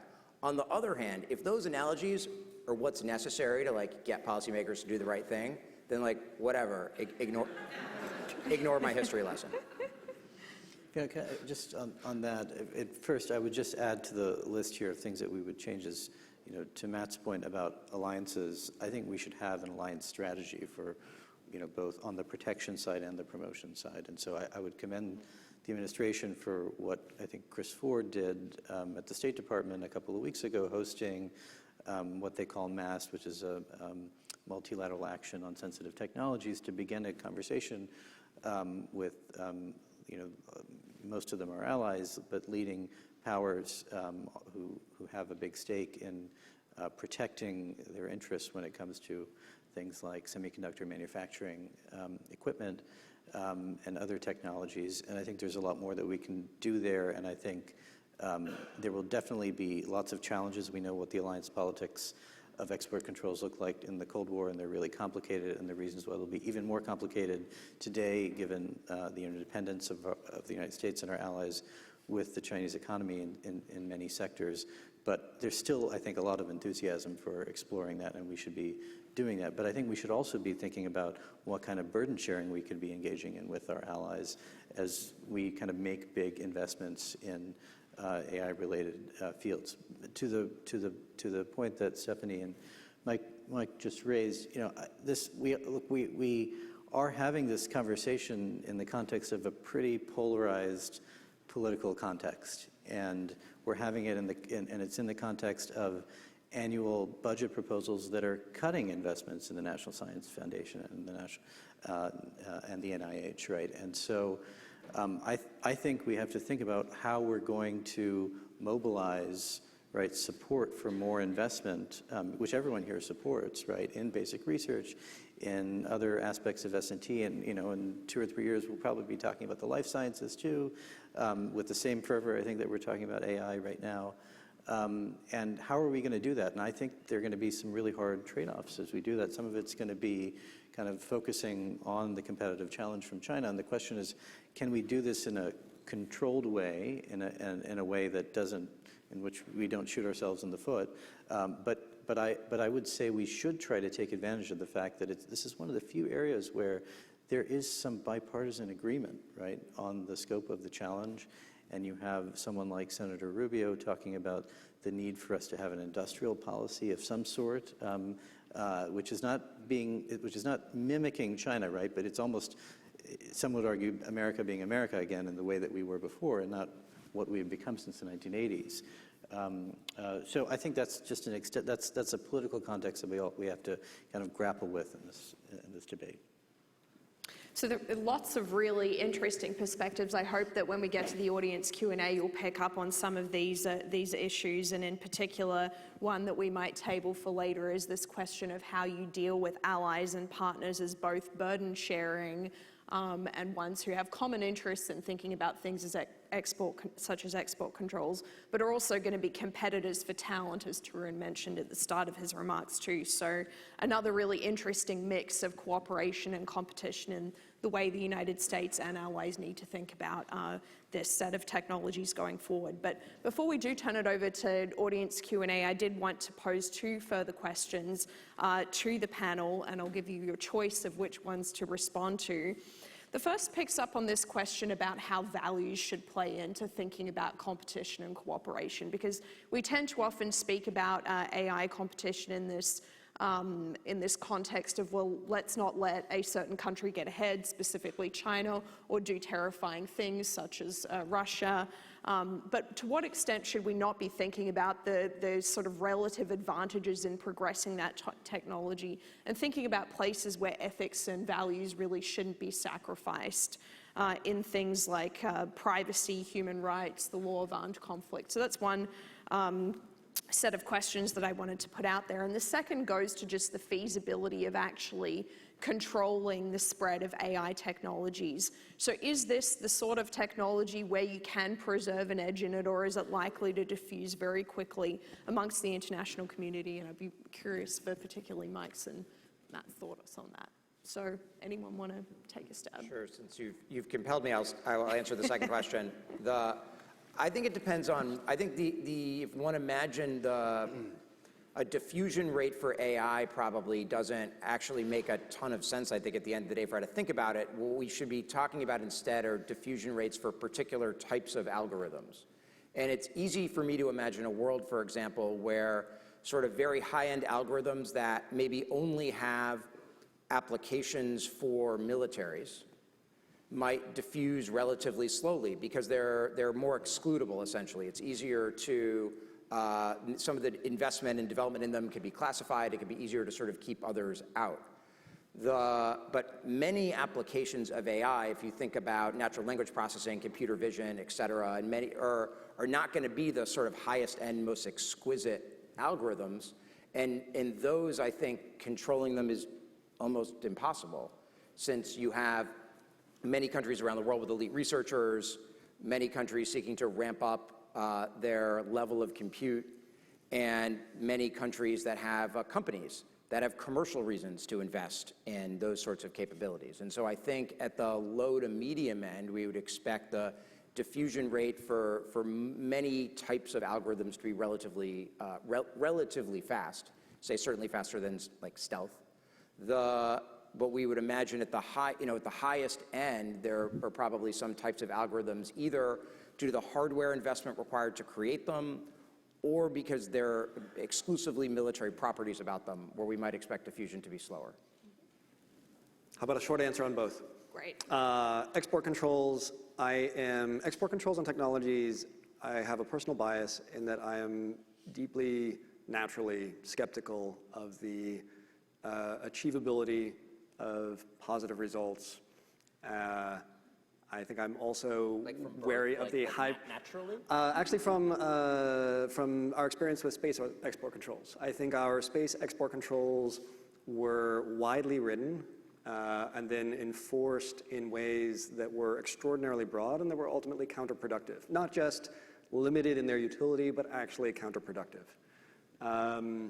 And so I have seen that from both sides of thinking about national and international security issues, and I've actually experienced that as a space researcher, are kind of the pain and foibles of trying to navigate this kind of, in that life, arcane export control regime for space technology. So I'm skeptical and think we should think very carefully about going in that direction. On values, I guess I would again address especially technical researchers and point to the necessity and value of creating a technological foundation for trustworthy AI technologies and systems in the years ahead. And that is a foundation for a lot of other things. And that is happily an area of possible work for technologists in the United States in the years ahead, which is always exciting for researchers. So on export controls, stay tuned for more interesting CSET work on this area, especially in the semiconductor space. But I mean, I think we, you know, well, I think first of all, we, as Matt suggests, we should be skeptical about what they can achieve, and I think the record shows that they buy you time at best, if they buy you that, right? And so, and then only probably in areas where there's massive capital expenditure required, right? Almost kind of generational investment and really complex systems engineering challenges, so that you can't just steal people, right? So it's probably it's a subset of technologies, and even then you're probably just buying time. But then I think there's a hard policy choice, right, about whether it's worth doing that, and whether you can get your allies on board with that kind of program. On values, so, you know, I've been struck by the degree to, I'll just say my view is that we thought about values, democracy, and human rights, you know, since most of the post-Cold War era is kind of almost a nice-to-have thing, right? Because we took for granted the consolidation of democracy around the world, and it wasn't until very recently, with the rise of authoritarianism and with, in some ways, technology helping authoritarianism consolidate control, that we're beginning to have a conversation now where values become front and center when we think about what we're trying to achieve in our national security strategies. And what's striking is if you go back and look at some of the national security planning documents from the 1950s, for example, it's right there, front and center. We started talking about homeland security after 9/11, right? And we started talking about kind of more abstract concepts of international order. But in the 1950s, it was really about order, right? It was really about safeguarding values and helping our allies do the same. And so my view is that we have to go back to that kind of thinking to some degree, even though we don't want to in many ways, even though we worry that that is going to exacerbate some of the kind of negative competitive dynamics. But I don't think we have much of a choice, and I think we're better off kind of embracing that now and finding controlled ways to do that and trying to cooperate under that kind of competition. On export controls at all, it's not really possible to regulate the spread of knowledge, particularly when the basic investment to get into the field is so much lower, it's not capital intensive in some ways. So I don't see a lot of value in attempting to do that, but I also see a good there because it is so diffuse. That means that we don't have to just monitor what's going on inside of China or Russia to understand what the state of possibility might be. So it's almost like having a worldwide set of eyes and ears on the technology as it's evolving and what it could do. On the values front, I think Sue said it exactly right. We need to build it in from the very beginning. That is in some ways seen as a limiter on capabilities, but it is also a potential advantage because in order to monitor or check the capabilities of a particular technology, as Jason so famously described as the risks of digital flubber, you have to truly understand it. You really do have to truly get behind that opaqueness that is AI to put in some of the tests and checks that our values would require us to do. And that, I do think, will give us a bit of a leading insight and advantage that we could leverage as well. Okay. So we'll turn it over now to audience questions. We have about 20 minutes. We'll take a little bit of extra time given that we started a little bit on the late side. So I believe there is a microphone in the center of the room. If you could line up at the microphone and ask your question, and please just identify yourself. If there's a panelist to whom you'd like to direct a question, please do so, and please keep your questions brief and end them with a question mark. Thank you. Hi, my name is Byron Toms, and I work for Booz Allen Hamilton, and I'm a graduate of Georgetown. My question is, what would an effective strategy to shape global norms on the use of AI technology look like for the United States, given that we see ourselves as bearing some of the responsibility for spreading and supporting ideas and institutions necessary to preserve human rights and open societies? And do you see an analogy with past U.S. attempts to do so in other situations? Thank you. I mean, I think the administration actually deserves a little bit of credit here, given the OECD principles for AI that it both helped shape and signed on to. I mean, that I think is the starting point is working with like-minded nations to set out principles for the development and use of AI that are aligned with American values. And that is a process that I think under this administration, which is not, generally publicly thought of as, like the most friendly to international institutions, that actually is underway, although certainly more could be done.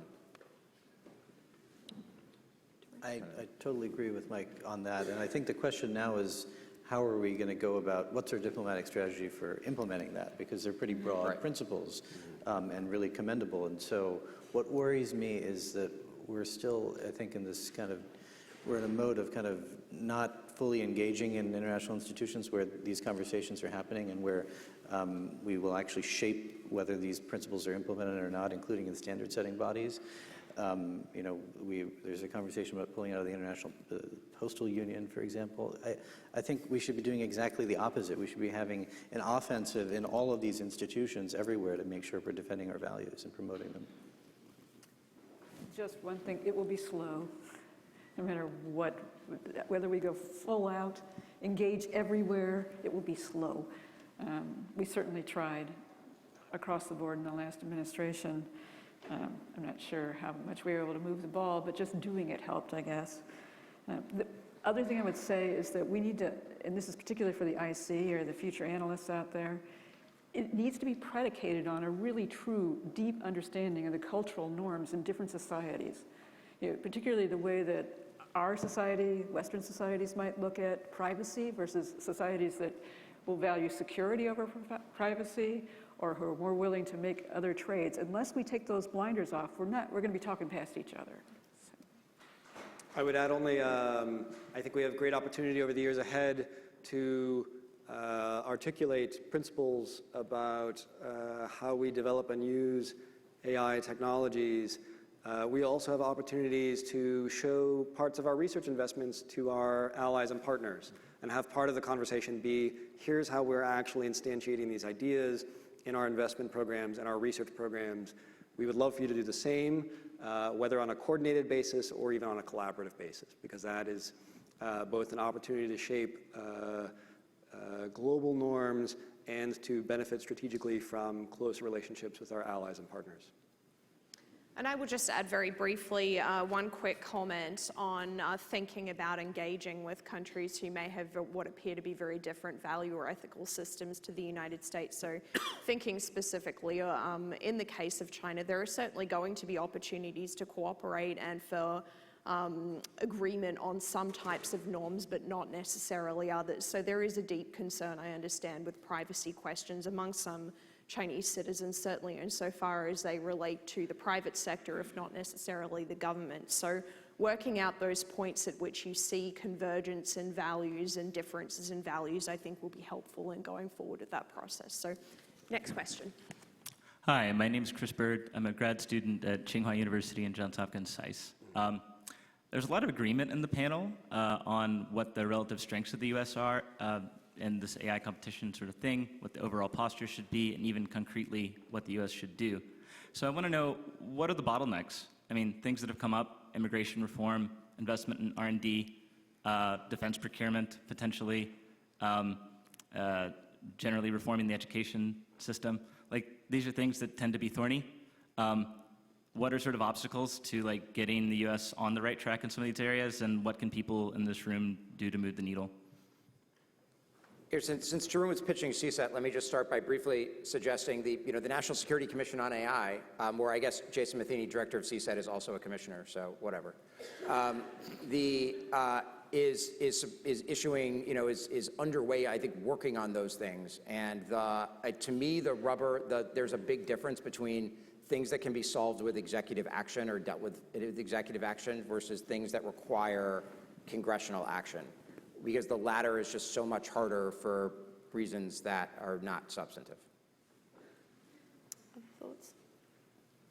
At our best, we undertake wise technological inventiveness, I think. The I think was only stumbling of the words. At our best, we invest in wise technological inventiveness. A necessary condition for that is good thinking and the wisdom part of it.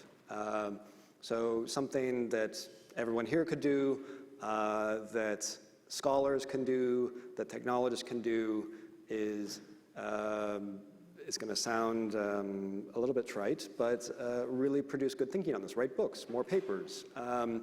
We don't have the books written on this yet. In the early years, in the 1950s, we had to have studies brought together by groups like RAND, where Nobel laureates and grad students would be equally experts in the topic of nuclear weapons and international security. Today, we need a new generation of thinking about applications of increasingly intelligent machines over the years ahead, and national and international security. So one of the bottlenecks right now is having a new generation of work on that kind of thinking and the ingredients for wisdom and wise action and wise inventiveness in the years ahead. Zed, so you have, some people don't like this, right? But on the Hill, there is a pretty bipartisan consensus on the need to address various challenges that China poses to the United States. On domestic policy, however, we still have kind of some of the same old debates about the role of the state in the economy, right? And including when it comes to investments in basic research, it seeps into that too. The question is whether can that consensus be mobilized to address some of these problems on domestic policy that we really need for our national competitiveness. And my hope is yes, and I hope that through the National Commission and other kinds of work that it can be done on a bipartisan basis, you can mobilize that commitment and even get real legislation, not only executive action, for longer-term investments. I spend a lot of time trying to talk myself out of believing this, but there is a line of argument that says that the state of AI technology at the moment, not necessarily previously or in the future, but at the moment, is that it lends itself towards monopolies and authoritarian users. I think that's largely based around the belief that he or she who accumulates the most data has an advantage in some of the foundations of AI technology. I think there's some weaknesses in that argument. Another possible argument that says it lends itself to authoritarian regimes is the willingness to apply it. So if you think about how the leaps in surveillance technology behind something like a SenseTime and the willingness to not only collect all the data on the citizenry, but also to use it. Because it's one thing to do things theoretically, it's another to broad at scale apply it. So I still manage to convince myself that that's not the case, but I have to work at it. So I would just add two things to that set of bottlenecks. One is to pick up on the point that Michael made about not needing to necessarily mimic the way that other states are going about pursuing AI technology, so thinking carefully about what truly suits the US's competitive advantages rather than watching what other countries are doing in that space. And then a second one I would say is thinking about how best to cooperate with allies on particularly thinking about controls so that they don't start to view this as being a picking sides in a US-China context. And I'll add that this is something that the Australian government and private sector is aware of, and that needs to be navigated delicately. Next question. Hi, my name's Jason Brown. I work artificial intelligence efforts for the Air Force and the Pentagon. I'm also a Georgetown grad student. What I'd like you to do is play revisionist historian, if you're willing, and my question is, how would the DoD and U.S. government have participated in the innovation economy had we not been at war for the last 20 years? Would our relationship with the tech sector be any different? And based on your answer, how does that inform how we should move forward? Thank you. I have strong opinions about this, but I've gone first the last couple times, and I probably maybe shouldn't say them. I'll offer a brief view, which is a very brief view, which is hopefully just a preface for my colleagues here. I'm from the Bay Area originally, and I think about the long history of the relationship between the national security community and the Pentagon in particular, and technology hubs in the United States. And it ebbs and flows over the decades. Most of what I focus on as a starting place for my own thinking is to remember that defense investments, however we think about things going forward, to remember that defense investments during and after World War II helped create Silicon Valley, and also helped create and foster and nurture and develop strategically important industries in the United States, like the semiconductor industry. And so a large part of that was also a connection between the federal government and research universities. Again, kind of this Vannevar Bush spirit of optimism about wise scientific and technological inventiveness. So I think about our relationship with the tech sector in part by how do we create and grow the well springs that enable technology hubs in the United States, like fostering the talent that comes out of universities to go work for those companies, like being an early buyer of new technologies, and being a voice for the attributes of those technologies that we'll want in the years ahead from a security and a societal perspective. What he said. Mike. Okay. I should also just add that the next panel is going to delve into this question of Silicon Valley's relationship and tech companies' relationship with government on AI questions in more detail. So return after lunch for more on this question. Next. Kayla Menon, first-year student at Georgetown's School of Foreign Service. I was wondering how, you've talked a lot about the role of nation states, and I was wondering how non-state actors factored into this, if at all. I'm thinking not just of terrorist groups, but also international criminal organizations. How do you see them factoring into your strategic vision? How does one prepare for them?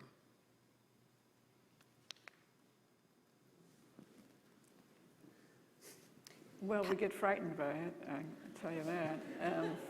Again, when we're most being frightened by it, it's that question of intent and consequences.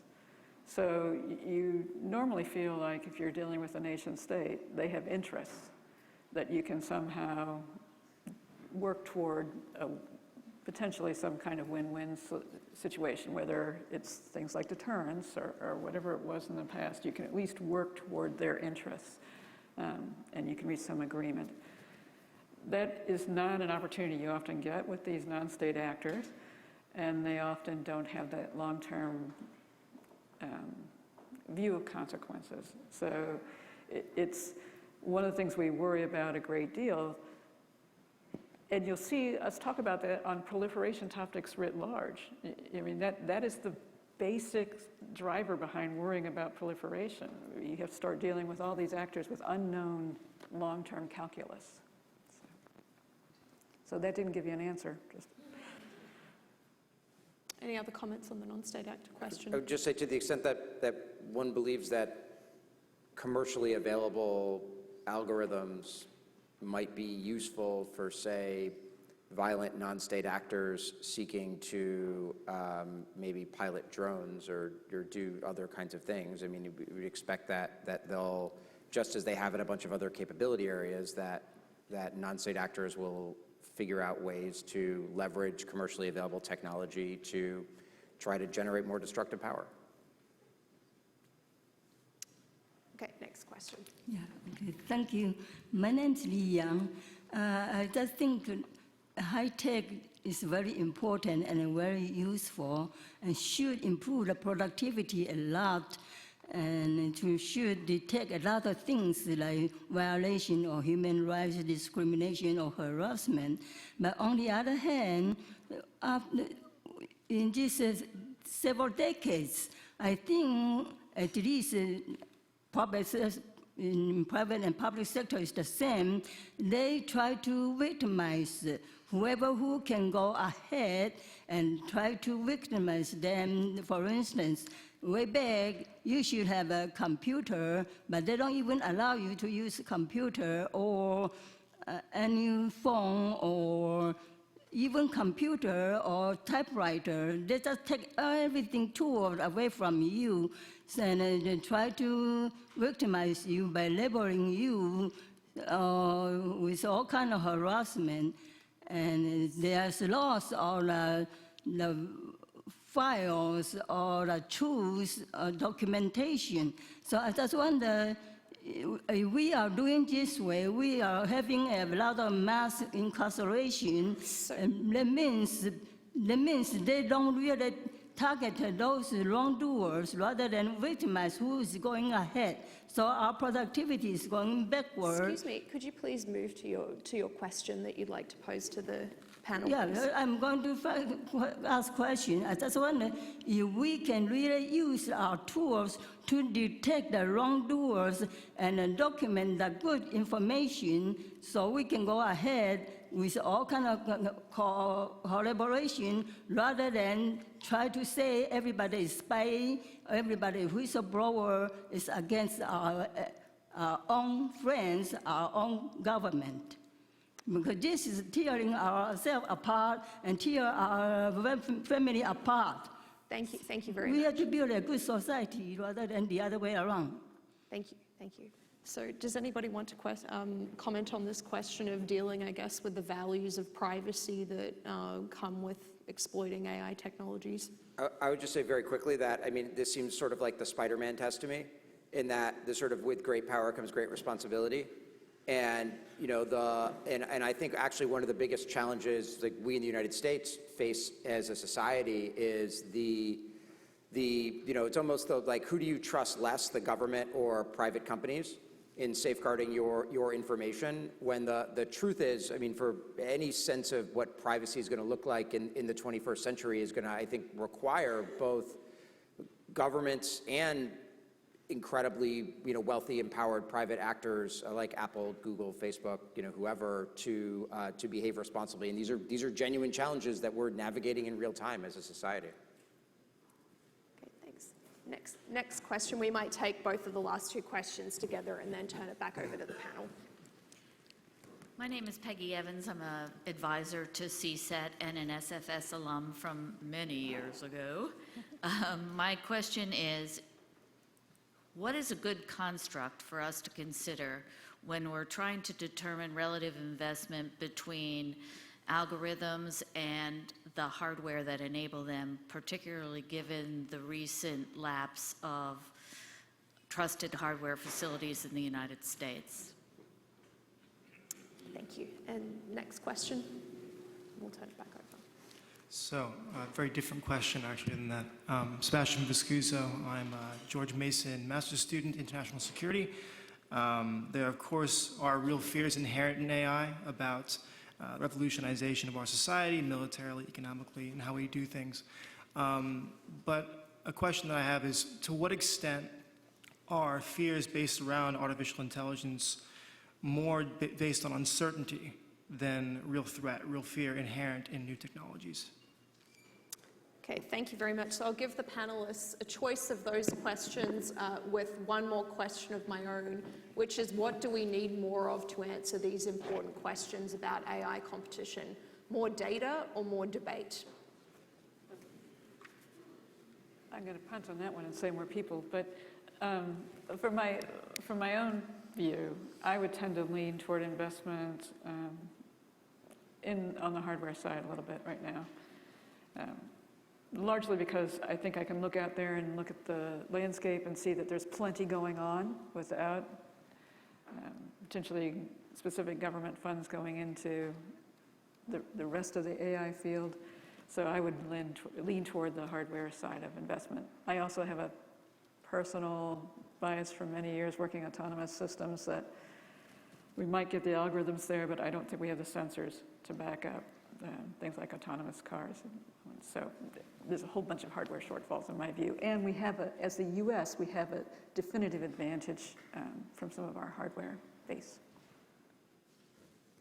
I share Stephanie's view on hardware. And to your question, I think we're going to need both, and it's going to have to be iterative. As more data comes in, we'll debate it, and we'll just, I don't see any way around that question. I thought the question about the last 20 years of war was such a good question. It's been weighing on me. So one is, Mara Karlin, who teaches at Johns Hopkins SAIS and at Brookings, is actually writing a book about what the toll has been. And so I hope she addresses this question in part. It's obviously hard to do the counterfactual, but I do think it's instructive to think about how the wars have changed the overall debate about American foreign policy, and the voices now that some would call restraint, some would call isolationism, right, have been fueled in part by frustration about the inability of successive administrations to bring these wars to a close. And I think that's an important proxy to think about the opportunity cost and the really rippling impacts of the ongoing conflicts. I'll take very briefly kind of a melange of a couple of the questions. On the data versus hardware, one way that I would offer a framework for thinking about that is, are there kinds of strategic infrastructure that are slower to diffuse internationally that we might focus more thinking on and have wiser thinking on? That seems like a useful area of intellectual endeavor. The other is to really think widely about what we want the future to look like and how much we can do relatively low-cost things today that will disproportionately impact the world 10 years from now or 20 years from now. We were having a conversation the other day about today we have a cybersecurity industry. Might we, in 10 years, want something like an AI security industry? And if the answer is yes, what things can we do today to help create that future or accelerate that future? So those are the kinds of frameworks that I use and would commend to others. I know we're out of time, so let me just say, I think the answer, do we need data or do we need debate? The answer is we actually need research. And in that research both draws on data and generates data and provokes debate. And that the pathway, I think, forward, on the one hand certainly involves policymaking, but on the other hand involves people really putting their heads down and doing the work, whether that it's people at universities or people in companies, people in government, or elsewhere.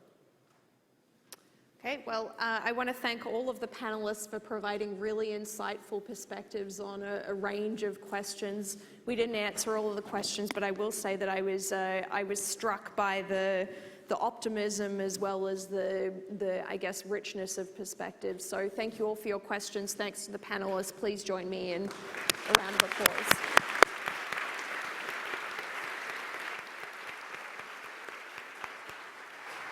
And thank you all for this morning's session. I'll tell you, I took copious notes, and there's just a million takeaways, but just some of the big ones.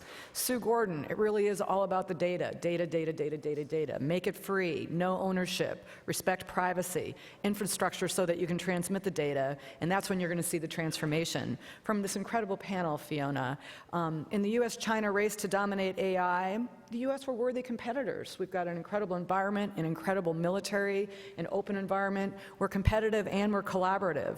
While we fixate on China, don't forget about Russia. Big values in from the very beginning. Write, read, think, create, be innovative. That's who we are. Don't mimic what other states are doing. We actually know what we're doing. Don't be afraid. And how do we cooperate in a world where our friends are not always our friends and our enemies are not always our enemies? So how do we operate there? Just some incredible insights, so thank you. But with that, I'm going to ask you to please join me on Healy Lawn for lunch, and then please return to Gaston Hall at about 5 minutes to 1, where we'll be joined by the president of Georgetown, Jason Matheny. I'm just kidding. See? No, actually, he's the CSET's founding director, and he'll be joined by General Jack Shanahan, who's the director of DoD's Joint Artificial Intelligence Center, and as Sue said, you're not going to want to miss it. So please come back at about 5 minutes to 1. Thanks, everybody.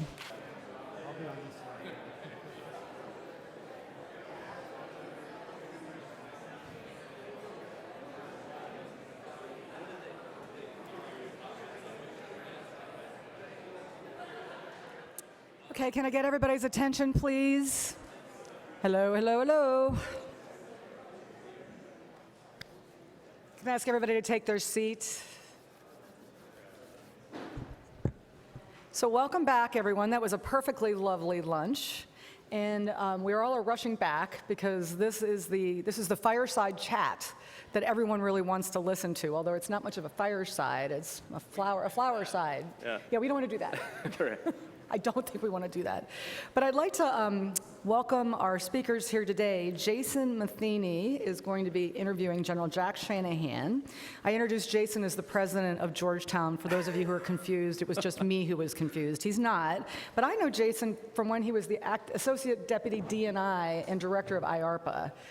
Back in the day when Jason was really driving technology development, innovation for all of the intelligence agencies, and did just a fabulous job. But since then, he's been on to some bigger and better things in terms of being the founding father of the CSET, which is, I need to read more about the CSET because everybody's quoting it, and you put out some amazing publications, so I've got to read more. He's also a member of the National Security Commission on AI. And then with us today is General Jack Shanahan, who also is in a leadership role on AI at the Department of Defense. And so with that, I'm gonna let you introduce General Shanahan. Thank you. Great, thanks, Ellen. I'm gonna go straight into the questions. We have an hour with General Shanahan. I've got about 15 questions that I wanna cover, and then I wanna leave about 20 minutes for open Q&A. But first, I just want to express my deep appreciation. I know you've got a whole organization to run, so for you to take an hour out of your day, plus like 45 minutes on each way for commute, if you're lucky. You're on one of the Lime scooters today, I'm assuming? Of course. Yeah. How'd you know that? Yeah, I'm an Intel guy. I just left it out on the courtyard. That's good. I'm sure it's being vandalized as we speak, but we really appreciate you spending the time. So first, just as background, can you tell us what the JAIC is and what you do? Yes, first of all, let me thank you for all you've done. We treat artificial intelligence, people like me, latecomers to this, as breaking overnight news, and you've been in this for a long time. So the work that you've done in places like IARPA, your work here with the CSET, the White House Select Committee on AI, and now, of course, the National Security Commission on AI. So you've been setting the stage for AI for an awful long time for the government. So thanks, Jason, everything you're doing. In terms of the Joint AI Center, what is it? Why does it exist? For those of you who have never heard of this project, it won't be hard to Google it. It's Project Maven. I was the director of that for 2 years in the Undersecretary of Defense for Intelligence. And Maven, in the simplest way I can put it, was a way to use artificial intelligence, specifically computer vision, machine learning, to allow analysts to get through volumes and volumes of full motion video in a much quicker way. And it was a Pathfinder project, and it was designed to bring in commercial technology, find a way to get it into the department at speed and at scale, two things that we had not been able to solve in the Department of Defense up to that point broadly across the board. And we showed that it was successful enough. It still has a long way to go, I think, to show real return on investment. But it was successful enough where the Deputy Secretary of Defense decided we needed an organization for the entire Department of Defense, not just intelligence, whose entire mission would be to accelerate DoD's adoption and integration of AI to achieve mission impact at scale. So the organization was officially formed just over a year ago. There wasn't much at the beginning because, as is often the case in the Pentagon, you don't have any money, you don't have any people, you have a piece of paper that says you are now an organization that's supposed to be up to speed very quickly. So the intent of the organization was fielding and delivery of AI capabilities across the Department of Defense. That's what was our charter, and we can talk more about the rest of the implications of that decision. And how does that differ then from other organizations that are responsible for pieces of AI within the department, like DARPA, SCO, the labs within the different services? Distilled to its very essence, in a very simplistic way of talking about this, we are AI now.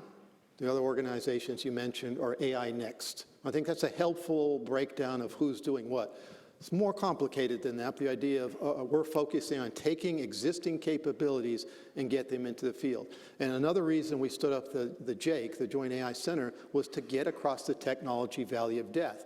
As Jason knows very well, having worked on these projects himself in IARPA, the incredible technologies that come out of these research labs, but the challenge is really getting them put in at scale across any organization, whether it's the intelligence community or the Department of Defense. It's not a technology problem, it's not a people problem, it's an engineering problem about scaling into weapon systems or into other systems that, in the case of artificial intelligence, were developed in a time before AI, and it's very hard to do. So that was what we're really focused on from the very beginning. Now, the relationship we have with those organizations is such as that we're working very hard day in and day out to find a couple of projects that are advanced enough in their technology development, in an acronym that won't make a lot of sense to most of you, but TRL, Technology Readiness Level, say 6, 7, 8, or above, that's just close enough to be able to transition. Can we pull that out of DARPA?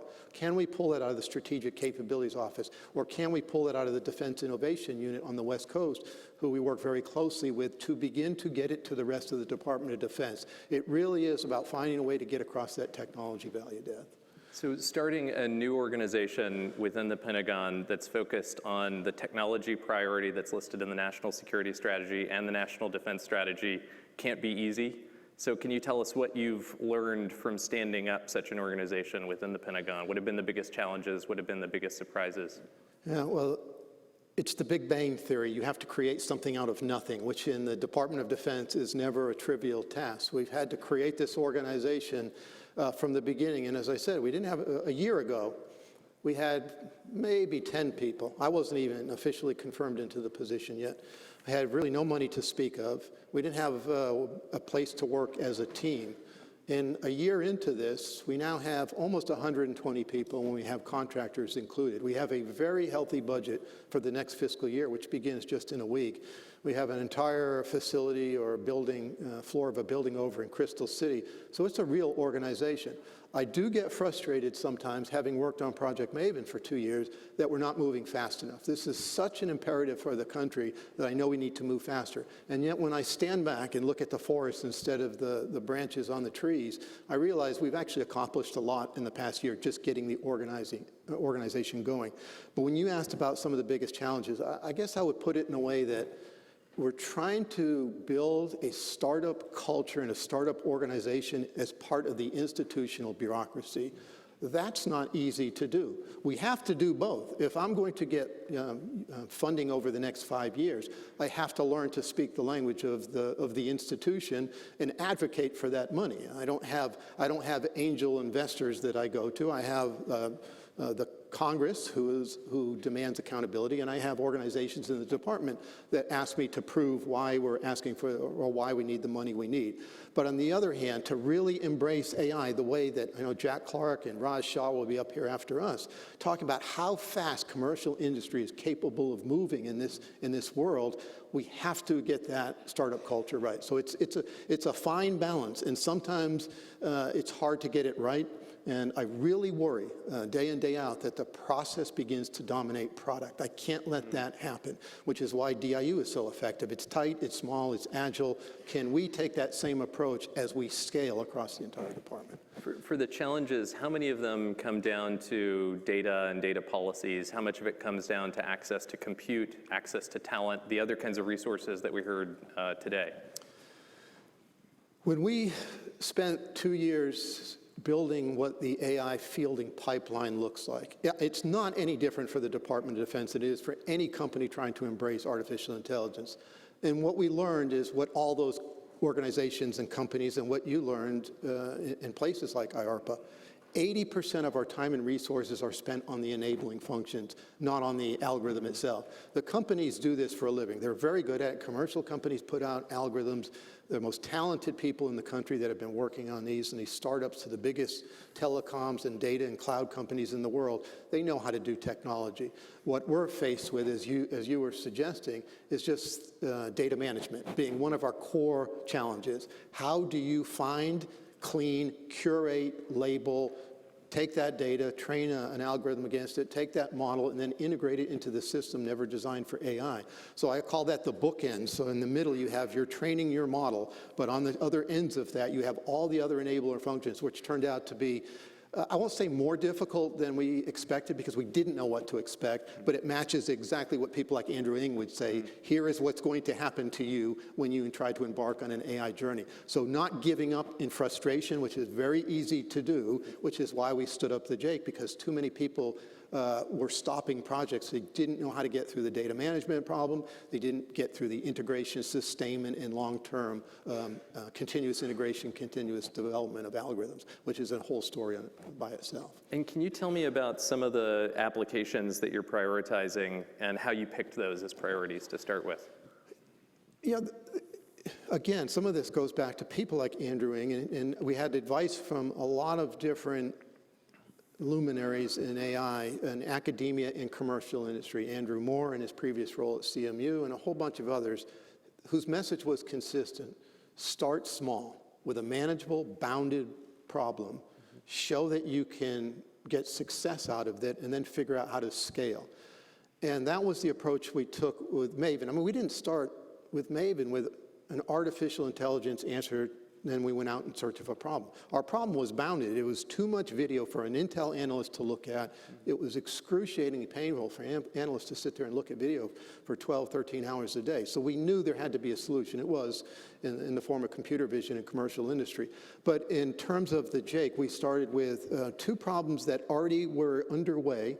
In one case, it's predictive maintenance on an H-60 helicopter.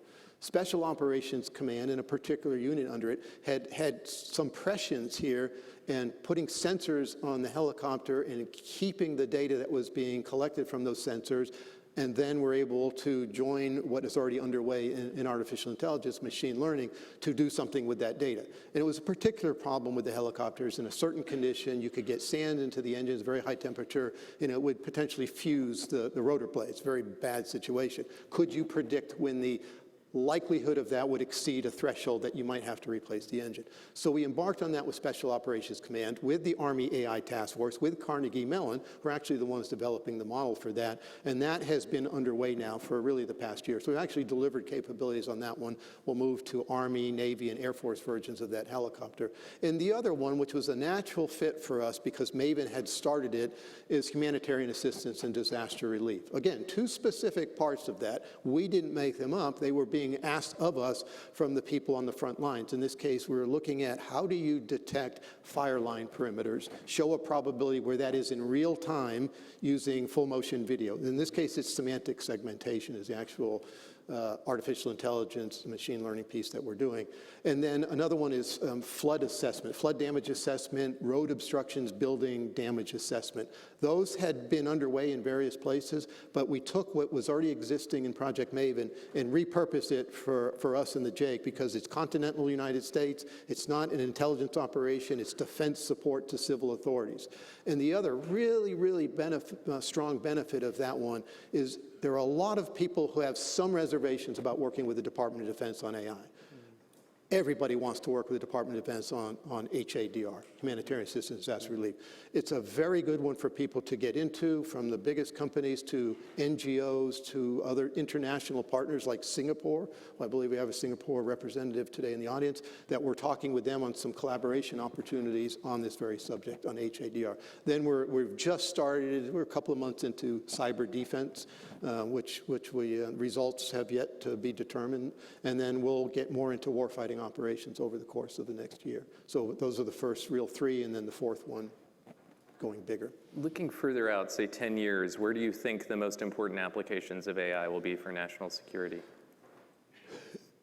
Every aspect of the Department of Defense can be improved somehow through artificial intelligence. The hard part, it really is, the challenge for us is, of all the lessons we've learned, the one that I like to repeat is the importance of problem framing. Again, it's not earth-shattering to anybody who's done AI in commercial industry, but spending the amount of time up front to really understand what AI can and cannot do for you, and do you have the data even to embark on that project? And if you don't, you might choose a different answer. There might be just some rules-based algorithm is just fine. So once you understand what AI can do, then you jump into it. I'd say right now, in the near term, the biggest return on investment is what you would expect. It's the sort of prosaic things. It's the quotidian getting through business processes faster, right? It's spreadsheet analysis. It's taking volumes of data and finding a signal deep into that noise. Those are what happens every day. In my view, as we get further and further out, the reason for on Project Maven, we were actually called the Algorithmic Warfare Cross-Functional Team. That's our official name. By the former Deputy Secretary of Defense, because he envisioned a world of algorithm against algorithm. And if I look out into that future, I think the biggest benefits will be from something like AI-enabled mission command. How do I bring operations and intelligence closer together where the products of one are available instantly to the other? So we no longer have operations and intelligence and sensors and platforms. We have all of that combined, and we have humans and machines teamed in such a way that people get to sit back and think more about the problem and make better and maybe even faster decisions. So it's the idea of, if I look out 10 years, I think of human-machine teaming. I think of moving from perception to reasoning to context to, dare I say it, knowledge, which is a little bit hard at this point to imagine how quickly we get there. But then AI is infused in everything the department is doing, and we just don't even realize it's part of the fabric anymore. There is a reluctance to understand AI in the first place, and yet people have it embedded in their personal electronic devices. If we get it right in the Department of Defense, it's ubiquitous. We just don't even know it's there. But it's a long way between where we are today and collecting really messy, dirty data and wrangling it, munging it, all the way to that little bit more of a visionary future. In a few of the discussions this morning, the concept of AI safety, assurance, and reliability came up. Can you tell us what the JAIC is doing on those topics?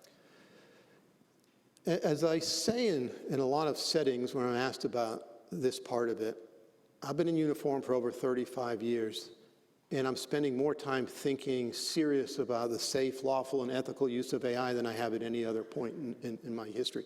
And really, it's a product of where I am in the organization as the director of it. We take it very seriously. Everything we do comes with a context of, are we going to use this AI in a way that follows what the precepts the department has always had, which is it robust? Is it reliable? Do we have some element of transparency to it? Is it going to be used safely, lawfully, in an ethical manner? So within the JAIC itself, I have a strategic engagement and policy team. They are chartered with the ethics piece of this. So we're working very closely with the Defense Innovation Board, who are just about putting the finishing touches on their AI principles of defense, which they'll make a recommendation to the Secretary of Defense. And then working very closely with academia and industry, all of whom, a lot of big companies in industry now are putting out their own AI principles. We're trying to absorb what works for the Department of Defense.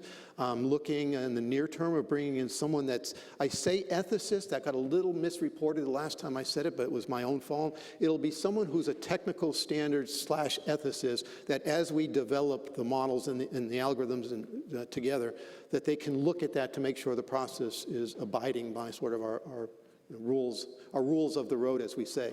But I'm also interested in down the road helping, getting some help from the outside on sort of those deeper philosophical questions. I don't focus them day to day because of my Charter 2 field now, but it's clear we have to think carefully about this.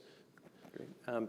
So it seems like AI, even maybe compared to a lot of other emerging technologies, has a lot of potential for misreporting in the press, often like hype cycles and investment. What do you think the public might be getting most wrong about AI? Yeah, this is not my original thought, but when you look back on the history of disruptive technologies anywhere, but let's say in the Department of Defense, I have firmly in the court of we tend to be far too optimistic about the short-term advances, and yet we underestimate the long-term implications and advances. And I'd say that's where we are right now in AI. The hype is a little dangerous because it's uninformed most of the time, and sometimes it's a Hollywood-driven killer robots, Terminator, Skynet, that worst-case scenario. I can tell you, I live this every day, and I don't see that worst-case scenario anytime in my immediate future. So I think we went a little overboard. You've lived it in the cycles of history on AI. It's here to stay, and I am optimistic in the sense that we are underestimating what it can do in the future, and that the advances probably will become very rapid at some point. And everything from data management becomes easier and becomes second nature to just do AI, and we'll be a little surprised by how fast it advances. What I don't know right now is what that time frame looks like. Is it 2 years? Is it 5 years? Is it 25 years? But I think it's just the hype is, we've oversold the capabilities a little bit, and which leads to a little pessimism and cynicism. I do not see an AI winter on the horizon, not at all. I think it's just the opposite. I see every day new examples of companies and institutions figuring out new ways to use AI. So I'm very optimistic. I'm bullish about the future. Are there any topics related to AI that you think receive insufficient attention, that you think we should be discussing more, either in public or in the context of national security? The only one I would suggest is just an overall campaign of education and training so people understand what it is and what it is not. I believe that it's as important to understand the limitations of AI as it is to understand the potential and the strengths of it. As the National Security Commission on AI does its interim report and then its long-term recommendations, I'm putting a lot of weight on your shoulders, Jason, because I think you can come with some recommendations for the entire society. This is well beyond DOD. It's well beyond the government. It's really our entire society.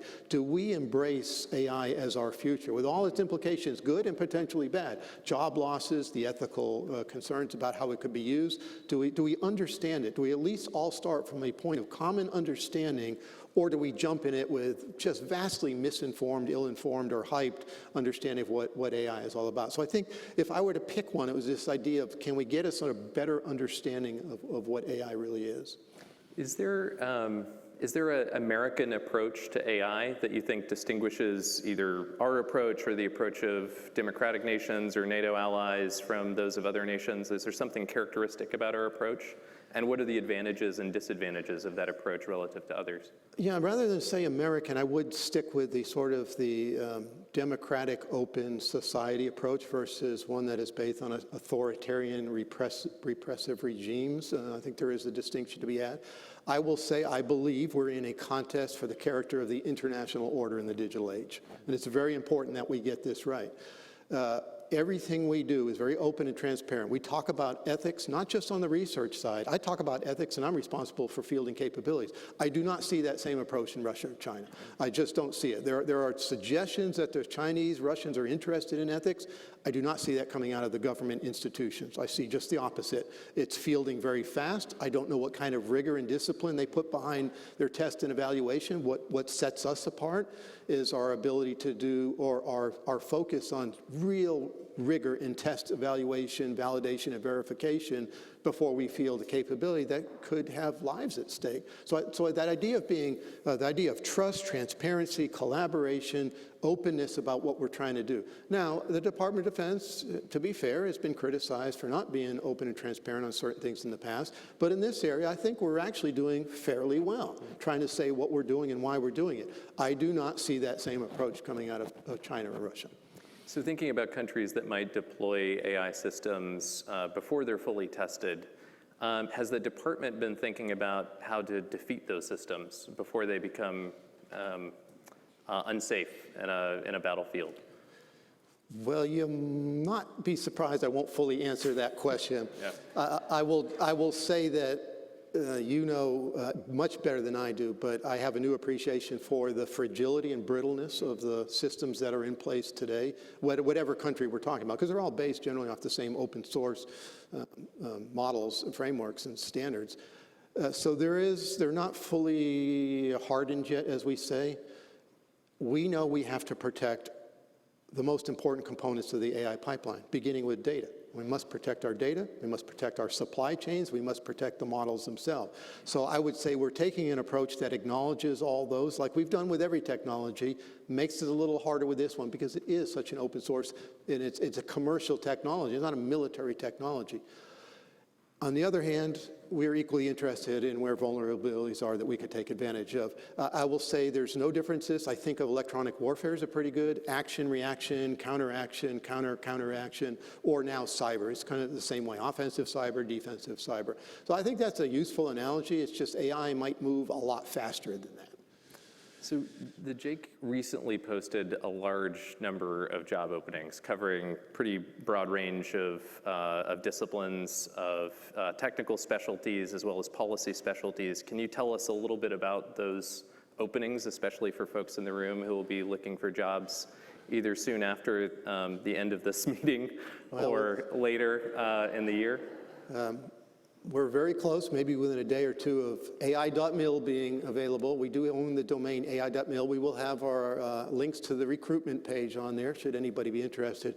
But I said at the beginning, as we formed, it was not just to do product delivery, it was to do a center of excellence for AI. So we have job openings that are everything from strategic engagement, policy, test and assessment, foreign engagement, industry engagement, but our core shortfalls right now, just like everybody else, our glaring shortfalls are in sort of the core data science, artificial intelligence expertise, and then product development and product delivery. The ones that, what I really need is anybody has commercial experience and government experience, bringing both of those in is the best possible answer. But I also have bringing people in, like our chief technology officer, who spent 25 years in Silicon Valley. He's serving because he wants to give something back to the public sector. When he comes to the table, he brings just a completely different viewpoint, and on day one, he made an impact to the organization because he came with a commercial view of how fast we need to be moving and what does product development and product delivery look like in Silicon Valley or Austin or Boston or New York versus what it looks like in the Department of Defense. Yeah, and so that's where, if I were to say what I most need, AI/ML expertise and product development expertise. So about a quarter of the audience is from industry. What would you say is the best way for industry to engage with the department, and why should they engage with the department on AI projects? What's the comparative gain for them? Yeah, we need to do a better at emphasizing the importance of collaboration between government, industry, and academia. I call it that triangle. And in artificial intelligence, it's probably more important than anything else I've seen in the importance of that.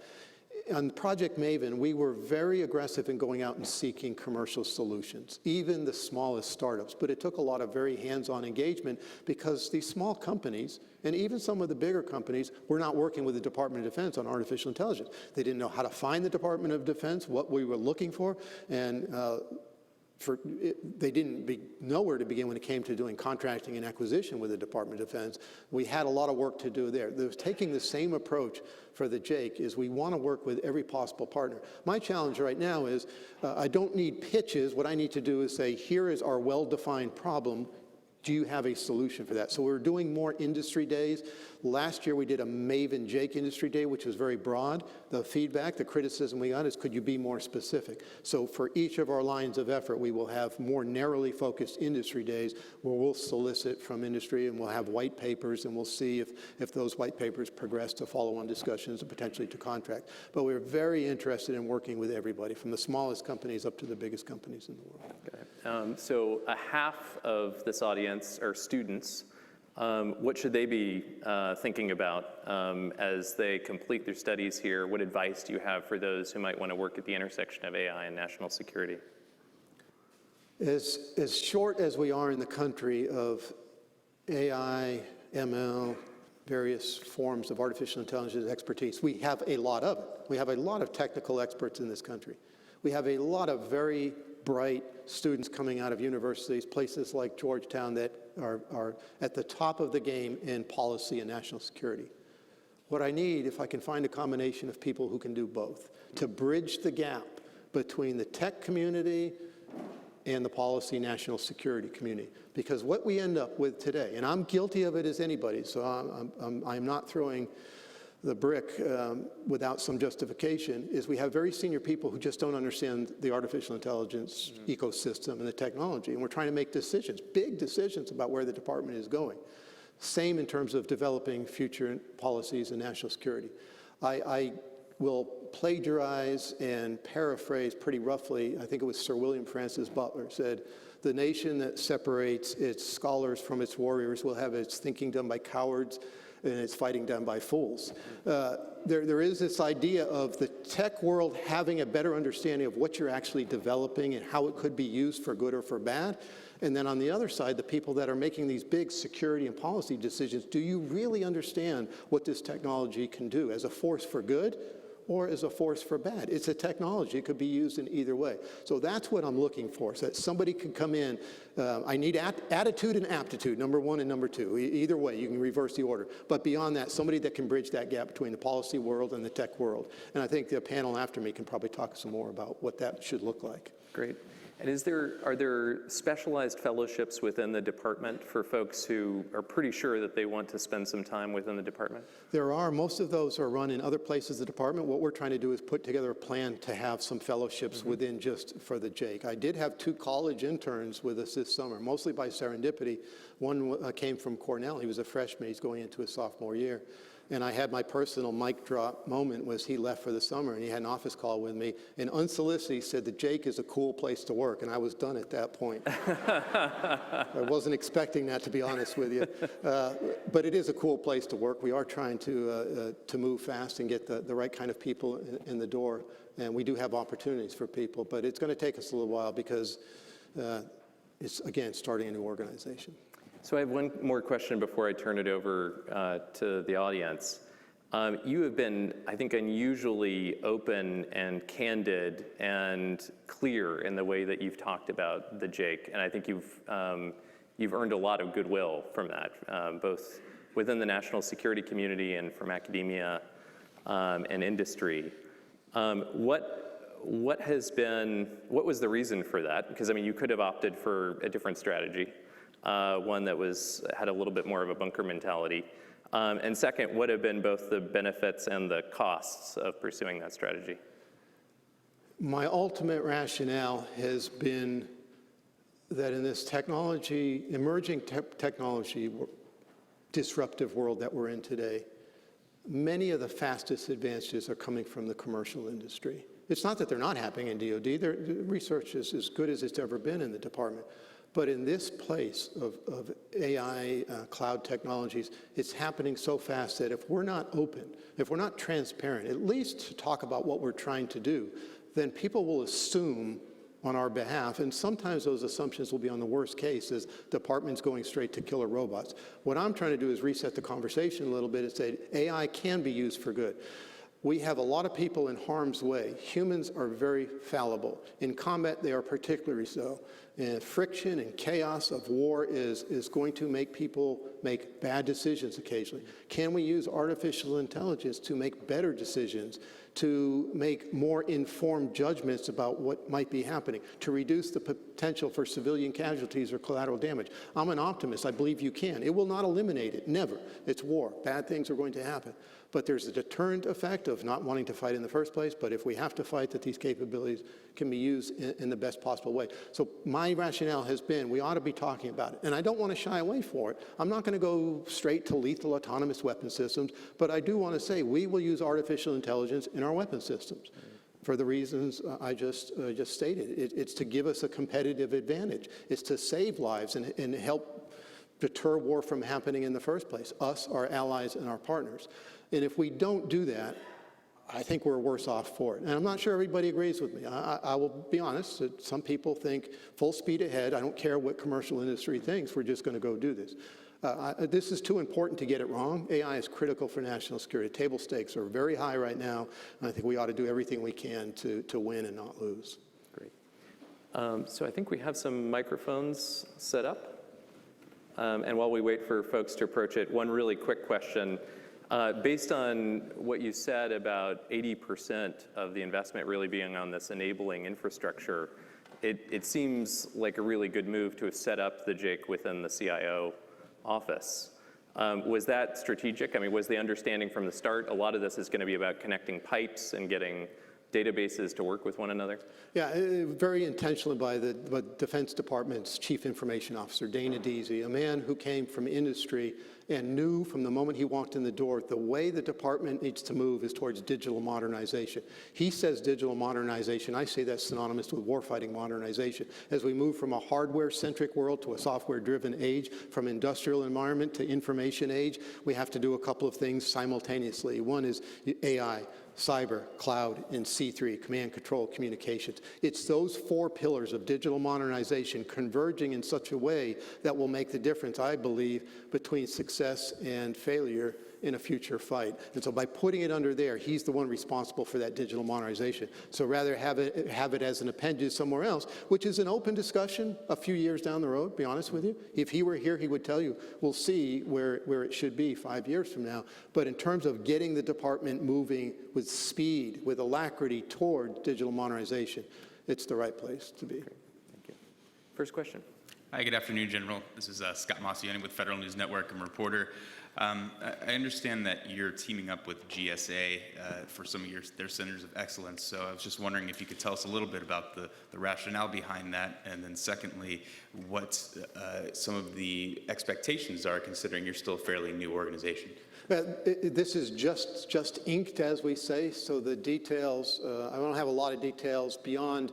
We wanted a partnership with GSA because of their centers of excellence concept to include concerning an AI center of excellence. But they have been very forward-leaning, coming to us saying, I know what you're going through. We know what you're trying to achieve. Let us help you. On the contracting and acquisition side of it, which has been incredibly helpful, because in addition to trying to hire the right people, our other big challenge is contracting and acquisition and moving the speed of agile methodology.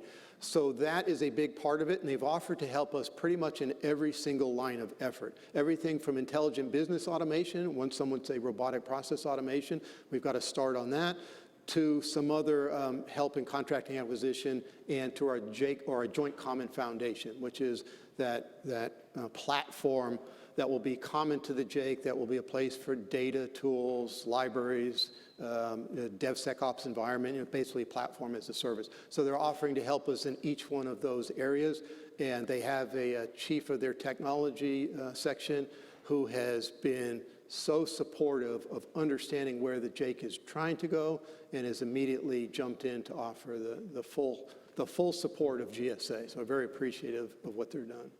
Thank you. Thank you. Hello, I'm Michael Clare with the Arms Control Association. Jason, thank you for your good questions. And General Shanahan, thank you for your candor. So we in the arms control community are concerned about the impact of AI on nuclear stability. And we could see on one hand that having automated intelligence could help with sifting through incoming information at a very high speed in a nuclear crisis, that it could be an advantage, it could be a stabilizing force. We also worry that the opposite is true, that machines and artificial intelligence could be jammed, it could provide misleading information, it could accelerate the pace of events beyond human capacity to follow, and lead to unintended escalation in a crisis, and lead to unintended nuclear weapons use. So I ask what your thoughts are on this. A couple of different thoughts. First of all, you will find no stronger proponent of sort of integration of AI capabilities writ large into the Department of Defense. But there's one area where I pause, and it has to do with nuclear command and control. If there are those in the audience that read some recent articles in War on the Rocks, and the title of one of them was very provocative, Does America Need a Dead Hand fueled by AI? I read that, my immediate answer is no, we do not. This is one area where we have to be very careful, knowing what we're doing. With the immaturity of technology today, the idea of give us a lot of time to test and evaluate. This is the ultimate human decision that needs to be made, which is in the area of nuclear command and control. Now, there are aspects of information support to the entire command and control process where, of course, it's just like the intelligence enterprise getting through full motion video, getting through indications and warning. That's a different component, but to what you're getting at is a much bigger, more complex question of AI, of strategic deterrence. There are people who are focusing on that largely in academia. Day to day in my world, what I focus more on is the shorter term implications through test and evaluation, validation and verification. Are we confident that what we're going to put in place is robust, is resilient, is reliable? When I say that we started with lower consequence missions, the reason we did it that way is to understand what we're getting ourselves into. Nothing I'm talking about right now, nothing is taking humans completely out of the loop. We're still, even the full motion video analysts are still having to look at screens. They're just doing it in a little bit different way now that they have assistance from computer vision technologies. So I realize we have to think very carefully on the longer term implications when it comes to big questions like nuclear strategic deterrence and arms races. And I'll be honest with you, and just maybe a little bit of a digression. I don't like the term, and I do not use the term arms control when it comes to AI. I think that's unhelpful when it comes to artificial intelligence. It's largely a commercial technology that can be used for commercial reasons and military reasons. I'm much more interested, at least at a starting point, of international norms and rules of behavior, which I think is extremely important to have those discussions. Thank you very much. Thank you. Thanks, Michael. Thank you. My name is Li Yang. I just wonder, maybe we should turn things around to improve the government productivity. I think the internet staff from the Defense Department and Nobel Prize have some in the National Institute of Health, and there are some organizations who identify waste and fraud and abuse in the government sector, especially military or defense. So I just thought there is some kind of revolving door who attract the government personnel to the private, and in order to build their private sectors. I just thought maybe things have to turn things around to improve the integrity of government and appreciate who can contribute with merits rather than let them humiliated and they have to go outside.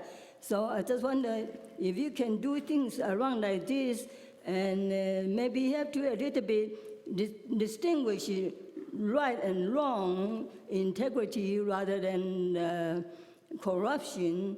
Then things that people have that kind of integrity, that kind of appreciation of contribution to the country and to the society, they will think things around.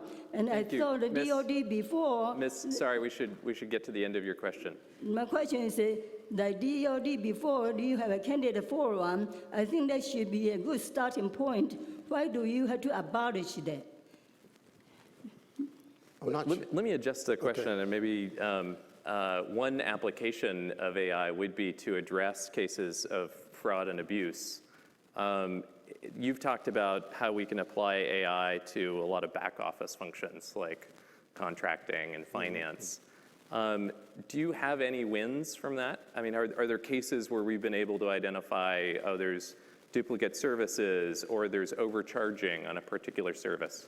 Yeah, there are these kind of initiatives are going on individually in different services and components. I think I heard you mention National Institute of Health. They're doing some remarkable work over there on using AI to get through proposal reviews. Proposal reviews. Yeah. So it's really interesting work. In the department, small scale though it is, we just had one success story working with the Chief Management Office, which was going through 50, 60-year-old DOD forms to find offensive terms. Not offensive probably at the time, but in retrospect, somebody received the records from a deceased spouse and found some check boxes in there that had terms that would not be acceptable today. using, in this case, just expert systems and content filtering, writing a little bit of our code to go through and coming up with a solution in about 100 hours of work that are saving 13,000 hours of going through those forms manually. It's a small one, but it's a real and it's tangible and makes a difference. So I think there are cases like this all over every government organization. And I know you used the word integrity. I didn't quite get the context, but I will tell you integrity is at the basis of everything I do every day. And I think we could use artificial intelligence to help find cases where there might have been unnecessary bias or prejudice or statistical anomalies. There is a whole question of how you train the models in the first place that could have biases associated with them, but I think there are opportunities to do what you suggest. I'll leave it at that. Thank you. Next question. Sir, Caroline Pestel, Office of Net Assessment and OSD. You spoke about the importance at the JAIC of having individuals that are able to understand government service as well as the tech industry.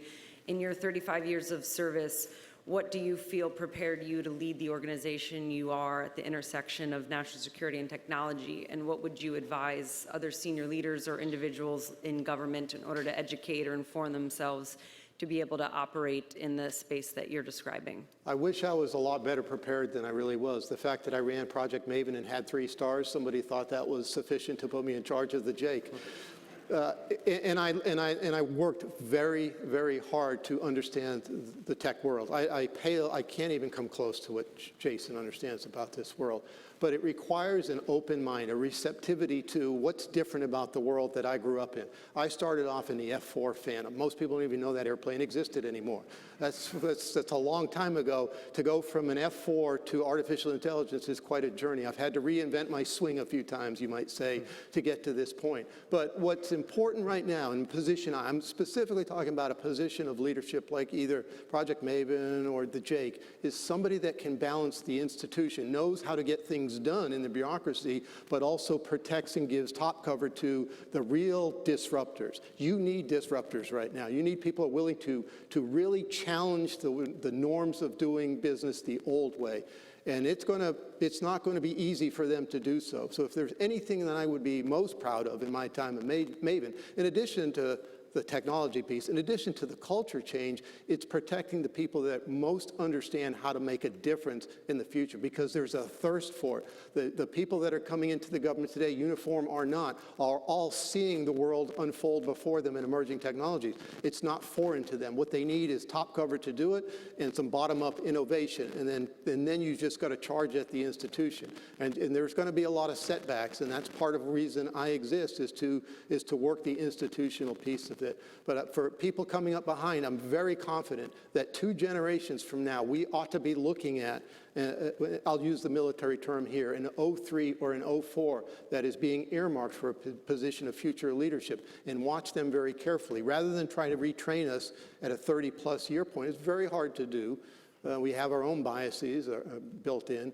Find somebody that understands this, but also has the credibility to work within the organization to get things moving. It's one thing to be a disruptor and then nothing ever happens because you just break glass and nobody's there to pick it up. You need both of it. And I think there's a really important point is to push hard and push against the system and push against the bureaucracy, but you need someone to help you do that. And it's a combination of above and below that I think is to be most effective. Hello, thank you for your talk today. My name is Ololade Fatumbi. I'm from the U.S. Department of State. I'm also a science fellow. I work at the Office of Japan Affairs, and I work on science and technology cooperation between the U.S. and Japan. My question today is, so working at JAIC, I can't imagine the types of the newest technologies of AI you have the ability to witness and have insights from. And being that our country benefits a lot from innovation from foreign talent, for example, you mentioned Carnegie Mellon, which has a large majority of their students from countries, and in particular China. Do you think there's some projects on AI that cannot be worked on with foreign national students, or companies which employ a lot of foreign national students? I was wondering this in particularly Also, what about countries who are known to be allies with them? Do you think that there's instances where we cannot collaborate or have these researchers from foreign nationals working on these AI technology as it relates to our national security interests? I'm asking this mostly because I'm working a lot with Japan, which is known as our ally, and I can imagine there's instances where we might not always want to collaborate on these really important technologies in AI, even if they're countries that are our allies. Yeah, it's always going to be a balance. So I'll divide the answer up into sort of two parts. Those that are allies and partners that we're extremely interested in working with on AI. We're all at sort of these almost nascent stages in every country that we've talked to. And I have a part of the JAIC is strategic engagement and policy. I believe we've had conversations with 45 plus countries now, just on a very basic level. Here's our DoD AI strategy. Do you have an equivalent strategy? Where are you going? What are some projects that we can work on? So the idea of having partnerships is one of our inherent strengths in the democratic Western societies. That's important. Now, they have to balance that against national security on the academic institution piece. Some of the best talent in the world in this area comes from outside the United States. The United States still leads the world and leaders of artificial intelligence research and commercial production and delivery, but there's such tremendous talent coming from countries all across the globe. They come in and study our institutions. Can we keep them? Can we keep them and help work together on projects? But I do have to balance the national security piece of this. The initial projects we started with Maven and with the JAIC were unclassified for the reason that we were working with some companies that didn't have people that had security clearances. And the data was not classified data. It was a project that was unclassified. That was a good starting point, but as we get into more warfighting oriented projects, that will become a little bit different question. So it is a balance between national security and global cooperation. In AI, so much of this is already being done in open source and commercial ways that it's very hard to clamp down and restrict it. It could be a boomerang effect that it actually hurts us more than it helps us. So I'm interested in talent coming in from the outside, and then can we keep the talent here and work together? But I do have concerns that if somebody comes in, takes intellectual property, brings it back to somewhere like China and then uses it against us, I'm not interested in that scenario. So we got to figure out how to do both effectively, and that's not easy. Yeah, thank you. Thank you. Good afternoon, General Shanahan. Thank you very much. I'm Zoe Stanley Lockman from the RSIS Military Transformations Program in Singapore. Yes. And I had two questions, if you wouldn't mind, both related to data. The first question is, we know that there are significant stovepipes between the data coming, not only between services, but also between platforms. What are the kinds of efforts that the JAIC could be involved in to reduce those stovepipes? And the second question is also related to alliances. I'm wondering if we imagine a world several years from now where we see some of these data management issues that you've described as a burden sharing problem, and our allies can help structure and vet some of the data. How do we get there, and what are the biggest barriers we would face? Thanks. No, so the second part of your question, I agree with you. That's part of what a collaboration might look like, is how do we share data with each other? How do we help each other through the data management process? And through the JAIC, we are in initial discussions with Singapore on some HADR projects that we might work on together. So when I say that if we were to get into a partnership with any other country, I think we would look at entire delivery pipeline rather than just one narrow aspect. Where can we help each other out? And that's a good one to discuss. On the first part of your question, which was a data management question, right? And specifically what again? How to reduce some of the stovepipes between the data coming from platforms and services. That's a very good question.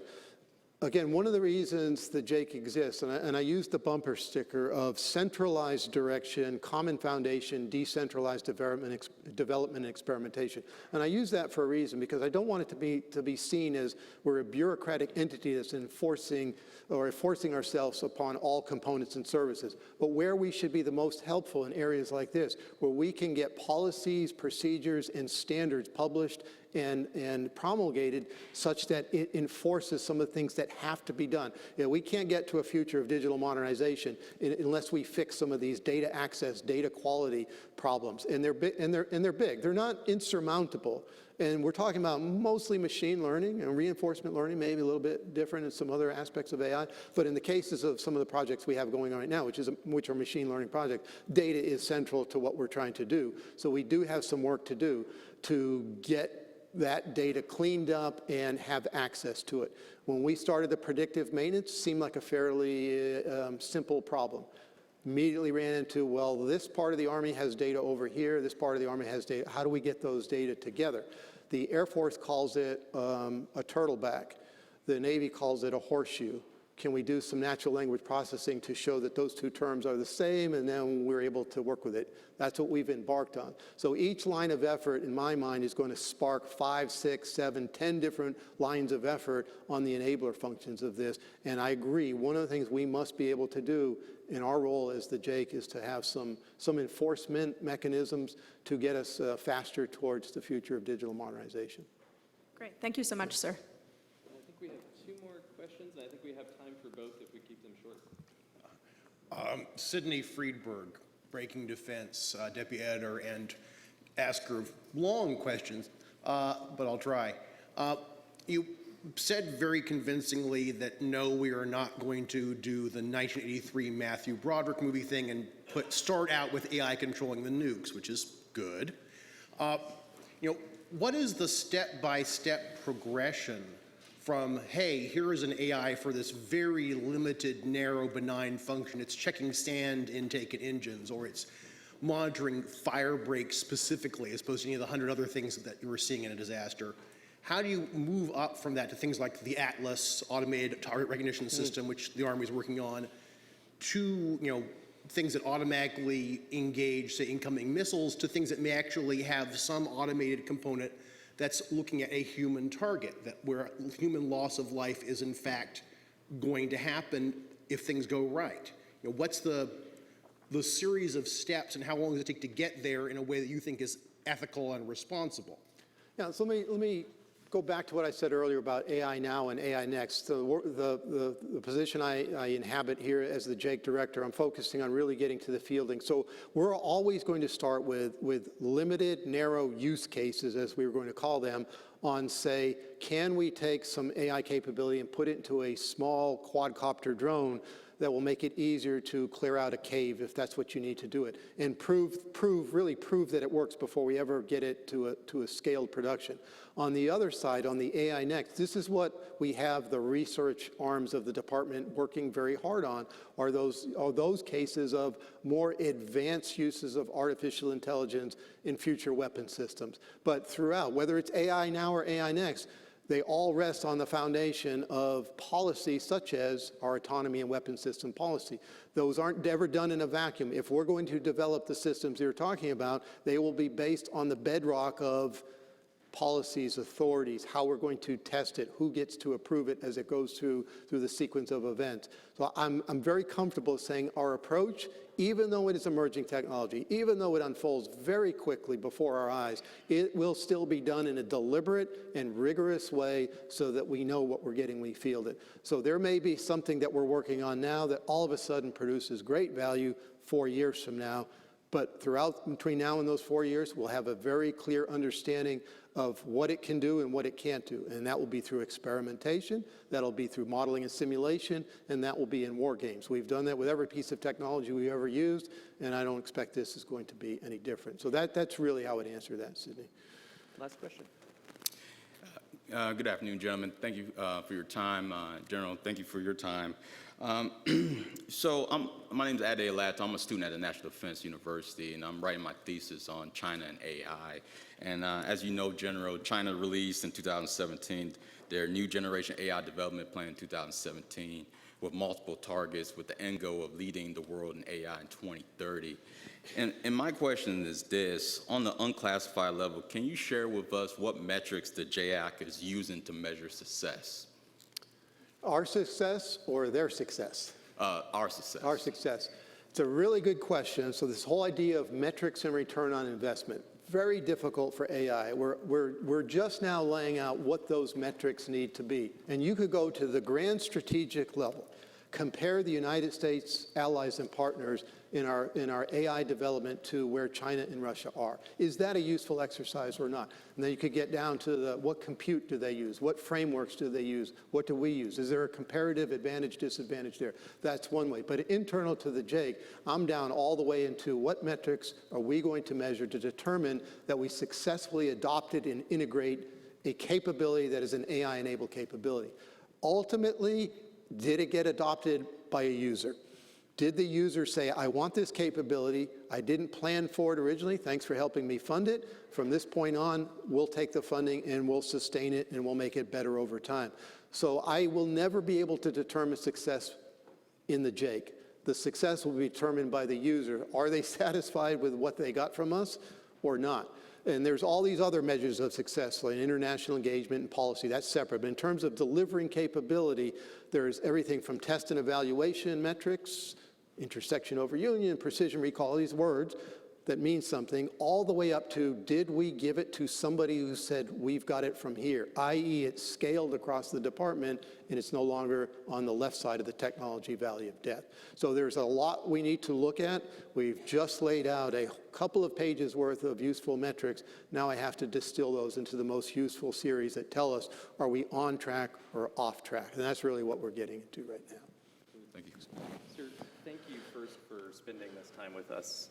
Second, I've expressed my gratitude to you before, but never with a loudspeaker. So thank you for not only being one of the best transition partners that we had for IARPA, but also leading on values. I think you really embody the kind of humility and candor and thoughtfulness that we want to see international leaders. So please join me in thanking General Thanks, Jason. Shanahan. Thank you very much. Thanks for the opportunity.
maybe I'll use this.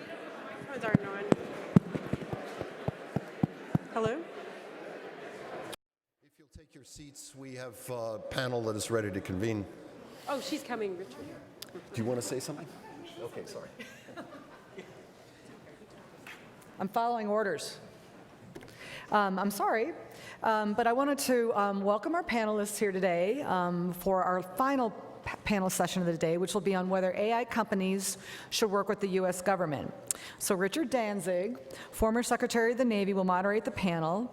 And as with our other panels, please, you're encouraged to go ask questions to the microphones at the back. Just make sure that you ask one question so we get everybody's questions covered. And so with that, I'd like to turn it over to panel number 2. Thank you. Thank you. Well, our panel is concerned with the questions about the relationship between American corporations and academia and the national security establishment and the ways in which each have to take account of each other and the special obligations, if any, that an entity may have because it's an American enterprise. The trio here is wonderfully positioned to talk about this. Melissa Flagg, Jack Clark, Raj Shah. Melissa was in charge of research for the Pentagon in the last administration and is much admired for her freedom of thought and outspokenness. If they're not on exhibit in the course of this panel, I will prod Melissa to act like herself. And Jack Clark has played a just pivotal role in explaining to broader audiences what AI signifies. Melissa is a senior advisor at CSET. Jack is a research fellow at CSET. Jack's mainstream activity is as policy director for OpenAI, and his writings are widely followed in that context. And Raj Shah has been at the pivotal role with technology startups, with venture capital, and with the national security establishment. He became very visible as head of DIUX, the Defense Innovation Unit, experimental, and did such fundamental work as its first, not its first, but as its shaping managing partner, that is to say leader, that they eventually dropped the X and decided it should be more permanent, and now it's Defense Innovation Unit. And Raj, you're going to have to give me the Latin name of your new company. It's called Arceo. Dealing with cybersecurity and insurance issues and issues at the intersection of those two things. So we've agreed that we're going to do this as a conversation. We're going to interrupt each other. Optimally, we're going to disagree with each other. We're going to try and illuminate where we have areas of agreement and where we have areas of disagreement. And the tendency is to magnetically move to an issue that General Shanahan touched on, Project Maven, and the issues associated with Google's withdrawal from that project. But I think it may be good to establish a baseline by starting in a different place, and that is to ask ourselves, in the context of, for example, the Chinese activities vis-a-vis the Uyghurs, in which the Chinese are using facial recognition and other techniques to achieve levels of repression that are disturbing to many. Supposing you're the CEO of an American corporation and you know that your technology is being used in this context, what do you do? Oh, outspoken. Notice how Jack and Raj immediately retreat and push Melissa forward. So I mean, I'm probably the only one up here who hasn't, well, I have a failed startup in the food industry, so let's just be clear, I'm a public servant, right, most of my life, so I'm probably the least informed, but I got an opinion, as I always do. I do think that it's interesting in that AI is sort of following a similar path that we did with cyber, at least I believe it is, in that the security aspects of this have sort of come behind and are really getting much less focused than the rush to trying to use it as an opportunity space, which is fine, but I think that private sector companies have an opportunity when they see their technologies being used in ways that are incredibly harmful, that autocracies are taking advantage of more than sort of democratic values are being pushed forward, that there is an opportunity to think about novel ways to build real security into your AI, to highlight the brittleness, to highlight where it doesn't work, to disrupt the ability of those things to be trusted by autocracies because they do actually break. And maybe the defense part of me says maybe break a little bit of it occasionally. But that's for another conversation maybe. So I do think there's a perspective here where actually bringing in security and assurance as an actual core offering, companies could be leaning forward to have a much more productive role in the marketplace rather than just sort of protecting being viewed perhaps as protecting a profit margin at the expense of human lives. So Melissa, do you provide the technology? So I mean, I think this is a conversation that is ultimately going to come down to shareholders. Right? And I think that if we don't want them to provide that technology, then that's something that has to be litigated with the public. Are you willing to pay? Are you willing to lose a little money, right, for values? And we're not actually litigating that case right now very effectively, in my opinion. I'm going to politely disagree slightly first to start this off. Yes. Jack, this is very innovative. You're being polite. I'm trying. That's great. Okay. So OpenAI, we started as a non-profit but recently converted to a limited partnership, a company. But we have a mission statement about benefiting all of humanity, and we have a charter which, through a Baroque series of legal levers, our LP has a duty to. So we chose to make ourselves kind of morally and ethically culpable for decisions like this. So no, we wouldn't, just to be clear. But I think that this is a thing which all AI companies are going to need to start thinking about, which is what are your values and how do you kind of pre-commit yourself to having certain values. So when we talk about, facial recognition here, one thing to bear in mind is that a lot of that relies on recent advances in machine learning, specifically deep learning, and you can trace a pretty neat line between the repression of the Uyghurs and breakthroughs which happened in machine learning in 2012 with a competition called ImageNet. So we are 6 years from a research breakthrough to mass repression and incarceration and sort of morally troubling things. And so I want to frame this by saying that the stakes are really high. They're much higher even than your question suggests, I think. No, I agree with the stakes, but I also will comment that the train's left the station. Like, it's an interesting conversation, hypothetically, of should an American company sell AI to whether or not that's going to be used for prosecution of Uyghurs. It's already happening. SenseTime is the largest, most valuable AI company in the world, and they are so good at what they do because they have access to amount of images that we don't use today, and they are today being used to find and identify Uyghurs and oppress. They're not an American company. We can talk about whatever we want. It's going to keep happening. And oh, by the way, 2 of their largest investors are New York-based investment firms, right? So I think this interconnectivity between the world is going to provide new challenges where we could all decide as a nation, yeah, we don't ever want to sell this. Of course, this violates our human rights, but are there still going to be alternatives? And so I think the challenge will be for kind of Western societies is, what kind of norms? How can we work with allies? How can we ensure that this type of technology doesn't get dispersed? We did it in the nuclear age. We did it in other types of things, but it's already happening. So Jack's your CEO, and you, as you often have been, are chairman of an organization. And Jack says to you what Jack said, and he's not going to deal with them. And you say what you just said, and Jack says, so what am I supposed to do? Yeah, it's not easy, right? That's why we're here on the panel talking about it. That's why he's CEO. I'm just a pontificator. No, I think, look, this is where, again, I think the government has some roles to play, right? This is where if the U.S. companies or Western companies are the dominant player in a field, we will have leverage, market leverage to say this type of application is okay or not okay, and we can technically figure out how to stop it. But if we totally cede the advantage of who's got the best company and who's got the best technology, we won't have a say. I want to pick up on this. So we're talking about this. We're talking out of the context of facial recognition and Uyghurs, but the background is, China is industrializing its AI sector. It is using large amounts of money and funding and intelligent STEM policy to try and proliferate AI across government into both civil and military parts of the country's sort of fabric.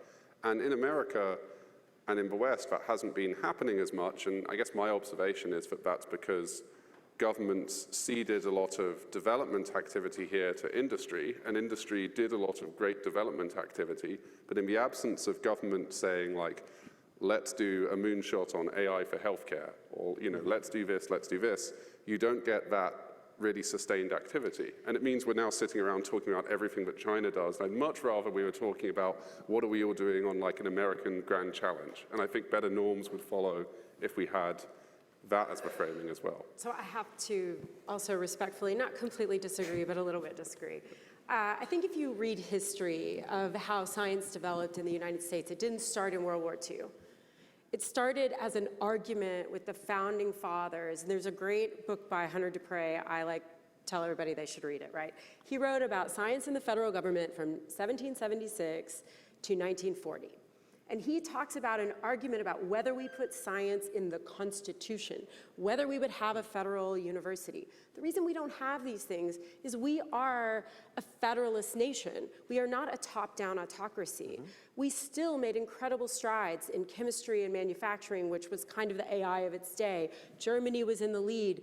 We were lamenting at the time the specter of great war and how easy it was for autocracies to tell people what to do and to have all these intelligent, really structured top-down strategies. And yet, we've still managed to sort of pull through because this sort of messy system that we have doesn't have a single point of failure, and it doesn't have single sort of doubled down on dependencies in it. So while I agree that there are tremendous things that are needed, I also don't necessarily agree that we need to mirror or mimic a top-down approach. We need to really come to terms with the strengths that we have as this country. I also would say we wouldn't have AI without the government. Yeah. We saw it through 2 AI winters, and I will respectfully also consider that Lieutenant General Shanahan, who is a much smarter and more capable person than I am, but we're not 100% sure we won't have some kind of AI winter again. And we need to make sure that the government is there to think about scooping up the talent as the VCs come out of some of these spaces where we realize it's too brittle to keep working. We need to think about the role of government really carefully, but we don't need to try to fight with the private sector. We need to say, run as fast as you can, but let's build security in as an offering. Let's build some places where we can intersect. Let's build consortia with academia, but let's not make it industry versus government. And moonshots work when you're fighting the Soviet Union. They don't work when you're just trying to go to the moon. So let me try and introduce for a moment, recognizing that it has elements of futility, Sorry. some order into this panel, which is, I asked a question about a difficult moral issue, which we proceeded to go different ways on, and I'm happy to offer my own views. We then, slippery panelists that you are, went on to an easier question that is psychologically and morally more comfortable, which is what should the government do? And the two of you nicely laid out somewhat different views about government investment. I promised to get back to the government investment issue, but I think we should stay a minute more on what we actually were assigned to talk about, which is the question of the, if you will, the responsibilities, both moral and practical, that corporations have in this world as, for example, they develop tools like AI. And you laid out a clear view, Jack. If I can just come back to your view about it, how did you feel about the Project Maven, the Google unwillingness to participate in it? I think it's a consequence of there being so little other stuff that we hear about from the government and AI, and it becomes a massive totalizing issue in everyone's minds through which you can litigate government and AI writ large. So I think partly it's a symptom of like a lack of general stuff going on in this domain. I think it was unfortunate how it sort of unfolded, but it's hard to diagnose ways in which you as a government have like a duty to a nation or a specific national construct, and you're going to do R&D on what people will think of as a military technology with a multinational company which has grown itself by collecting talent from cultures and places around the world and telling them that their main job is, you know, organizing the world's information and making it useful, and prior to that saying don't be evil as well. So you're operating in a context which I don't think is really hugely friendly to this type of project. And so it's unfortunate, it's had a huge effect here in DC, But I think it also points to the fact that you can't just reach for the nearest really large American multinational tech company and expect it to be easy when trying to do something that draws nationalistic bounds. Yeah. So I will can I disagree? First of all, I don't think I have any choice. Go ahead. So yes, practically, you're right. The expectation that you could go into a company like that and expect that it would all be fine, I think was misguided or overly optimistic. I think it was a smaller number of people that were very, very vocal. But let's step back and think about why are we even in this spot? Why is there such discomfort? Why is there discomfort working on national security? So to me, there's just this massive divide of understanding between what the military does and the technology world, right? This is not the first time that the government has asked large companies that are multinational for help, right? If we think about what GE and GM did in World War II, right? They had a lot of national customers, but they built planes and tanks. Right now, there are very few people in the Valley that are leading technologists that have close friends that have served in the military. They have no context for why is it important that a individual soldier can differentiate from friend or foe better. But this is a problem, right? So my brother is in the military. Yep. And I think that partly is why I come to DC, I participate in these conversations. It means I like to have this conversation. But when I look at my colleagues, and I have conversations at OpenAI along the lines of, what are you talking about in DC? What are we doing here?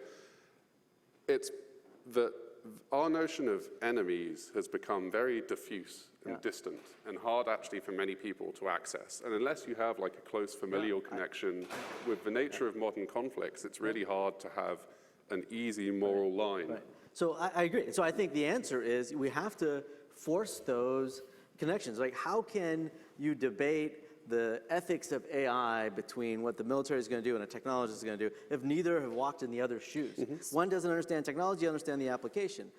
We have, if you look at our major technology centers, you look at Boston, New York, San Francisco, we have shuttered every military base in those regions. They're great parks now and beautiful places, but there's no chance for people on a human level to get to know one another and say, you know what, you're not a baby killer. Can I also just throw in, though, that the military has decided to discount the fact that they own 700,000 civilians who are the natural translators in this space and have focused so much on sending the uniformed in as opposed to really having a discussion internally. And I mean, I think this is a real difficulty that the military needs to deal with internally. If you want to have a conversation with people outside, the people who have walked in those shoes work for you and on the same mission and care and have committed their lives. And so let's sit down and have a plan where the civilians that have already committed to national security sit down and talk with people about why they made that decision. I do this all the time, and people, I cannot tell you how many people look at me and say, why on earth would someone like you work for the military?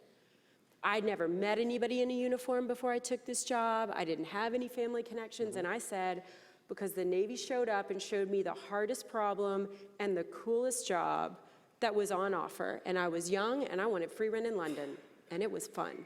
And they gave me the Kool-Aid and they put me on a ship for 5 days. And I was like, I'm gonna work for the Navy until I die.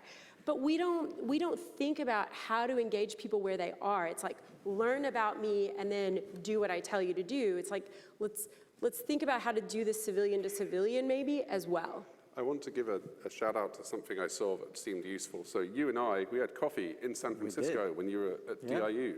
Right, that was great. We could have like a conversation. I felt I understood things more. But an additional thing that DIU did was they did this kind of obscure software competition called XView, which I know a lot about because I read all the research papers because I'm that nerd. And XView was about satellite imagery at scale, which is a known like hard problem in computer vision. And they had people from DIU going around Silicon Valley talking to technologists, not on the basis of, we want to work with you on a very specific problem. It was, we're trying to construct a data set out of all of this great data we've got so that people can just sort of work in an open source way on it, and through that we can have a conversation. And I think that was really, really successful. I think there should be 100 or 200 other initiatives like it, because then stuff like Maven seems a lot less strange because it's within this distribution of projects that people are aware of. I'd like to pause to thank the two of you, because I know that when you had got together for a conversation in San Francisco, it was with coffee, and the idea that you could have a conversation without that is really a compliment to all of us.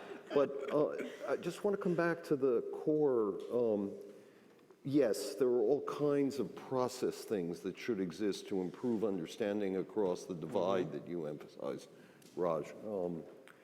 But ultimately, there's a moral question here, which is, if you run an American corporation, should you delegate the judgment about what it's important to work on and what you should be working on to the U.S. government that is the elected government of a country you operate in, and as Americans, for those of us who are Americans, that you are a citizen of? Or should you exercise an independent judgment to the degree the law allows you and overlay your moral judgment on top of that? And your views about that, I think, would be useful. I mean, this is what I think the messaging needs to be, which is, we live in an open society where you can make your own judgments and your own determinations. And some people will want to work with the government, some won't. And that's okay. But I think what we've lost in this whole debate about Maven, bad versus good, is, if AI is really going to be a differentiator in future conflicts and future uses of force, do we want an open, democratic, Western-based society to prevail, or do you want an authoritarian society to prevail? And so again, it gets back to the fundamental reasons of why do you even have a military, and if we think that the linkage of having a strong military is important for maintaining our liberal values. So I do think that I agree, like 50%, right? I mean, I feel like it's incredibly important that we as citizens know what the values of these companies are, and we decide whether to shop there or not. And that is important, and so I think it's important to allow people to exercise that judgment. It should also be allowed that people can exercise a vote as citizens of that same country. I also think history, pre-World War I, if people didn't think history started at World War II, and we studied pre-World War I more, and I laugh looking at Dr. Lieber, because I know that he also has a love for World War I, that actually we would learn a lot from the antitrust era. And that we should have conversations with companies that are very realistic, that say, we know what happens when you decide your judgment as a multi-billionaire will replace the judgment of the nation within which you live, and that ultimately that nation might get a little annoyed and exercise a little judgment back on you. And so if we don't want to end up where we have ended up before in history, maybe we're informed by it and we figure out what's a middle ground. So, Melissa, you lead an insurrection of shareholders and oust Raj from his chair of Jack's Corporation. And Jack comes to you and says, as CEO, I don't want to send our technology to the Uyghurs. And let's suppose you say that's fine, or to China to use against the Uyghurs. And you say that's fine. Now Jack comes back to you and says, the US government has decided for its own policy reasons that it, because of its alliance with, in this case, China, or its desire for good relations, it wants to buy this equipment and send it to the Chinese. You say? Then I say, I've led their insurrection. Right. We told you what the judgment was. Got rid of Raj, right. I'm sticking to this. And if another insurrection wants to be led by the government, then this is where we have to decide, do I pay that price? And I don't think the government's fast enough to lead an insurrection against me, really. I think the people might be, but the government is actually I'm sorry, not. so you're okay with not selling to the US government in that context? I think that this is the 50% where I really agree with Raj, right? I mean, people have a right in a democratic society to exercise judgment. As long as those values are stated, and there's enough transparency in the system that I know when I shop with Google, I'm sending money to the Chinese government to root out Uyghurs, then I can decide whether I And shop with them or not. Just one more question on this, and I promise to stop on this thing, particularly with you, because I'm pressing you here. But does it make any difference to you whether it's the first case we're selling directly to China, or the second case in which the U.S. government says, we want to buy this because we think it's in U.S. national interest to send this to China? So I think there's so much nuance there that this is actually a place where I think the previous panel, for those of you who are here, I think they ended with a discussion about the need for actual both sort of research and debate and data collection, that we need to make the nuance of these conversations much more real for people. And I will put a plug in for CSET, because that's why I came to CSET, was the fact that there was actual data and actual people who care about values and care about thinking deeply from a political perspective about questions, because I've always lived in the tech world, and trying to bring data-driven analytic thinking to this intersection of policy and technology. And I don't think we study this enough. And I think the idea that you would have a pat answer for that is kind of one of those things where you have an answer for it until it really happens, and then you're like, oh, this is really hard. So let me offer my own answer, if I can, just because I'm also a part of the panel to discuss these. But and then the three of you, if you want, can take a minute to attack it, and then we'd like to come back to the industrial policy issue that the two of you raised.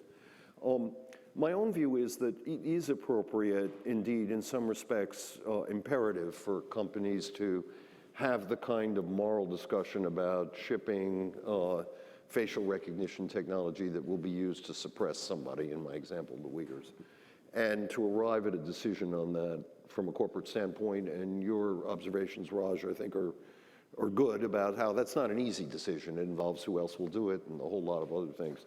And I take your point, Melissa, about shareholders, but I think it's appropriate if in the end somehow you arrive at the conclusion morally this is a bad thing to do, to weigh in with your moral conclusion and not say, well, I'll simply be a part of it because it's going to happen. Absolutely. I think when it comes to U.S. government action, I have, for myself, a presumption that I ought to be doing what I can to help the U.S. government for reasons relating to our open society, our ability to influence in other ways, et cetera. And it becomes almost like it's of a kind, although not as extreme, civil disobedience kinds of issues, which are more dramatic. I ought to only in those cases where I feel a very powerful and clear moral imperative refuse to cooperate. The presumption ought to run to the U.S. government in a way that it doesn't run to other governments or private customers or whatever. And that's sort of what would guide my view about this. I want to come to industrial policy, but if any of you want to comment on that, feel free. I mean, we're not talking about like hammers and nails here. We're talking about extremely complex bits of technology made by collections of people reflecting moral and ethical value systems that went into the creation of them, and which have the ability to affect the world at unparalleled scales. So I worry it's a bit reductive that we could be like, is it morally right to sell like hammers to the US government if it sells them to so-and-so who's going to use hammers to do X? It's more like we're talking about nuclear reactors and stuff like this. And I think that therefore, if you think that you're in a regime where nuclear reactors exist, but there are no real policy controls in really any governments around the sort of use of them, which is where we are with some parts of AI technology, then it may be appropriate to take individually moral actions, because you may also have a government which has underinvested in its capacity to make its own evaluations of the technology. And you may feel that you have like a moral or an ethical view that may be more sophisticated than it because you spent time on it. I think this is really, really difficult and complex, but it's worth saying. Thank you. Shall we move back to the industrial policy before we open this up for questions? Yeah. So Raj, two views got laid out. Jack, I'm sure it's a spectrum, and neither one of you would simplistically, Melissa and Jack, be at one end or the other of the spectrum, but Jack emphasized the virtues of a government-catalyzed investment policy, and Melissa emphasized the advantages of the less orderly, more serendipitous and opportunistic private sector-led things. Did you have a view about this? Yeah, so I do. And it is one that we know that the commercial world has certain technologies that they're going to certainly outpace. And we've had, maybe even tie the two topics together, a lot of conversation around some of the moral and ethical issues. But I'm an operator. I'm a simple company guy, and if you just get to the operations of it, the real reason companies don't want to work with the government is that there's no business there. It's not worth the time, right? That's the real reason. There's a few people maybe for ethical reasons, but for the most part, it doesn't make sense to invest your capital to serve the DoD if you're out in the valley. And so if we believe that these technologies are critical to support and defend open societies and our liberal values, then we need to have a better industrial policy, though I know that word is verboten in certain places. But let's look at the math, right? So the DoD has an acquisition budget of about $175 billion. They spend about $20 billion a year on software programs. We can question whether or not they're working. In my estimation, I think the government is spending anywhere from $300 to $400 million in the valley. Just like a rounding error of a rounding error. So what it tells me is that they're not really serious. So if the government says, hey, AI is important, the technology is important, we think it's coming from these types of companies, not our traditional companies, then maybe we should put 0.5%, 1% towards that. I think then you'll get a lot more engagement around these issues, the specifics around what are the parameters of the ethics, what are the lines we want to cross and not cross. But right now it's just kind of hypothetical because no one's actually going to sell you anything. So my own view about this, and you get the last word before we open this up, is that we've had two extraordinary opportunistic chance circumstances that have yielded amazing advantage for America. One was World War II. Bad thing unto itself, but it produces this extraordinary development and concentration in America of the world's scientists, its industrial capability, its operating universities and the like. You're welcome. Sorry? As an English person, I have to speak up a little, but fine, please carry on. 50% of GDP in the world after World War II is concentrated in the United States. Over the period since then, the 3/4 of a century almost, 60 years, we've had this 70 years, normalization. And now the US still has this extraordinary degree of advantage, 1/4 of the world's GDP, et cetera. But scientific capabilities are much more distributed, et cetera. The second remarkable thing is that very smart people in the 70s and 80s in the United States pushed technology opportunities out of the government. In some degree, this happened in the 60s with the moonshot and the Man on the Moon program from NASA. But they pursued these not because of an industrial policy, but for their own ends. We need GPS for weapon systems. We need stealth. We need improved capabilities for semiconductors. We need better computing capacity. And these weren't done because we need those things for themselves or because we're going to generate an industrial policy. They were done to produce weapons. And as a collateral consequence, we grew the industry. And now the problem is, not only are we not doing that, but also many of the drivers are no longer inside of government. So it's not a question of retrieving what we had in the past, because we can't do that. It's of inventing something new. And my own intuition is that something new has to, as you probably think, be some blend of what the three of you have said. And that blend hasn't yet been identified or well constructed. Or the three of you see this that way or differently before we open this to questions? So this is like what I'm trying to write a book on, right? So I'm kind of obsessed with this, so I will throw out an idea. I think that if you look just since 2003, the global investment in R&D, the open global investment in all of R&D, including industrial R&D, has gone from $860 billion to $2.2 trillion. The US is about 1/4 of that. China's a little under 1/4 of that. The rest of the world is 50%. If we just got together with our friends, we'd be like 70% of the global R&D in the world. So one, alliances matter. Two, within the United States, 75% of R&D in the United States is outside of government. It's not all industry. It's philanthropy and / high net worth individuals, much like pre-World War I. It's also academic endowments. It's an incredibly complex tapestry that is actually increasing, not decreasing, while government investment stays flat. So the idea that you can only have a top-down policy is crazy to me. When I look at AI, if I look at the state of Massachusetts, they have a high-performance computing statewide initiative to bring computing to all of their universities. Is that an AI initiative? No. Is it an AI initiative? Yeah, because now you've got a lot more access to real power, to real computing power that you didn't have before.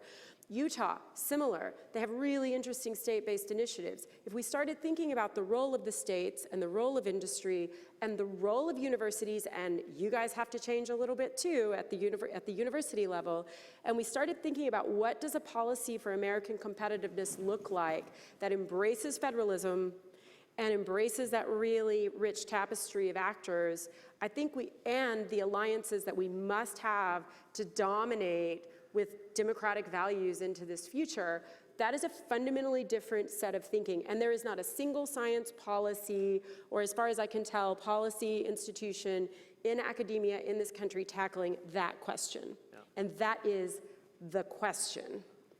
Just before you start, if anybody would like to ask questions, we have a microphone in the middle, and you can start to line up while Raj speaks. Yeah, so I think when we think about competitiveness and the U.S. versus authoritarian nations, we should play to our strengths. So what are our strengths? We have an amazing university system. It still has the most amazing research, and if we don't think we don't think our views on privacy will allow us to have the most data in the world, which they never will, on people, then the algorithm development is going to be more important. So let's keep our higher education systems going. Two, it's a great place to live, America, right? So we attract a high level of immigrants to come to, at least to come here and study, and we kick them all out, right? So why not take advantage of keeping that? There's been lots of talk about immigration reform, but we should have a STEM visa, right? The staple epic green card to every PhD.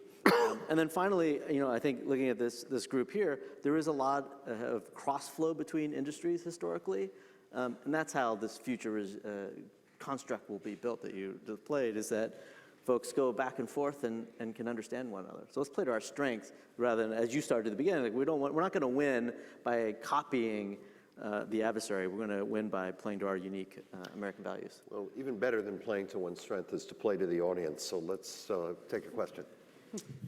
Thanks. My name is Zach Fryer-Biggs. I'm a national security reporter with the Center for Public Integrity. So I wanted to ask really about the sort of options for tech workers. And I'm going to talk about DIUX, but it's actually from before Raj took it over, so it's not his fault. But the original model there was that those at DIUX would have clearances, would know the problems that the military had, and could go to the Valley and look for solutions without necessarily telling those companies how their tech was going to be used. The flip side, you've got the Campaign to Stop Killer Robots, for instance, where they're arguing that tech workers should have an option, should know where the tech they're working on is going to be employed, and be able to make the ethical decision about whether they're going to participate. So my question is it possible for the Pentagon to work with these tech companies in a way that tech workers will have the sort of visibility in terms of where their tech may go so that they can make those ethical decisions? Or is the technology, especially when it comes to AI, such that you're never going to be able to fully know how it's going to be employed, and so tech workers are going to some degree, have to have faith in the ethical use of the technology by the Pentagon, regardless of what they can see? I'll start as a practical matter, again, where I go to, which is, the question is a good one, but if you're talking about early stage technology, it's sort of irrelevant, because if the engineers don't know what you're actually going to use it for, you're never going to build a product that works. And so part of the government needs to get over the fact is, yes, we're going to have to work with companies that may not be able to get cleared in the normal process, and we should think about alternative methods for getting people clearances or knowing that they're secure. But if you don't get the problem owner and the engineer together, you're not going to come to the solution. It's only after that, then I think you're right. They will have that opportunity to think about where it gets used and have a voice in it. I don't think they can be segmented. I mean, I think disclosing stuff can obviously be painful from the government perspective, but it's much easier to have a completely cartoonish model of the government in your head if you know very little about what their goals are. And I think that this sets up that dynamic, which can be quite difficult to work with. I think just more generally, if you look back historically at all of research, anyone who says they worked on something and weren't surprised where it wound up probably didn't actually do research, right? So I don't have a lot more to add. I mean, I agree with what they've said. I think ultimately with AI, to make an algorithm work, at least at the stage where we're at now, you have to have the right training set. If you see the training set, you're going to know what the application's going to be. So I agree with everything they've said. Let's take the next question. How you doing? My name is Douglas. So I think today we talked a lot about how AI was going to retool machines, and so we get these more advanced machines that have different intelligence capabilities. But how do you all see AI working with education to actually train and augment the people who are going to be using these machines? Because I think that's where the biggest opportunity is. Yeah, so really exciting question. Thanks for asking it. OpenAI trained a very, very large-scale language system recently called GPT-2 on about 8 million documents from the internet and all of this stuff. You can write things into it like, Jack Clark is a famous policy person at OpenAI, and then it will complete it, sometimes not being entirely complimentary. But the point of this is that the text model has read a lot of stuff on the internet and can kind of generate suggestions for what you might do. And we've since seen this technology be applied in areas like biomedicine, where people have downloaded vast data sets of medical literature, trained a model on it, and then now you have, think of it as like really intelligent auto-suggest for navigating over complex scientific literature. And you can apply this to kind of any domain. So in school in particular, we've been thinking about how this might change essay writing. So in the same way that you can go into an exam with a Texas Instruments calculator, I think in the future people will go into exams with ultra powerful language models trained on a subset of the internet and will try and reason more elegantly using it. So I think there's lots of stuff here and happy to talk afterwards. I also I love this because the military actually really thinks deeply at the research level about that interaction between humans and machines. There's anybody who thinks the military wants an uncontrolled machine out there, we do everything we can to control our people, much less machines. And so the idea that we're actually doing a lot of research about what makes an optimal team. And so how would the machines sort of work with the humans to help them understand what's going on and what they need to do, and what would the humans need to feed the machines to help them understand? And what that's really begun to help ferret out there are specific places where having these suggestive techniques from the machine to push people in the right direction takes a lot of the uncertainty off, pushes them towards prioritization. And then you see it in much simpler ways already. If you go to Sikorsky and they're building, you see these new carbon fiber helicopters coming off the line for the Marine Corps. And you see the way that they're actually using sort of augmented reality to walk through and learn how to do maintenance on the helicopter, how to put it together.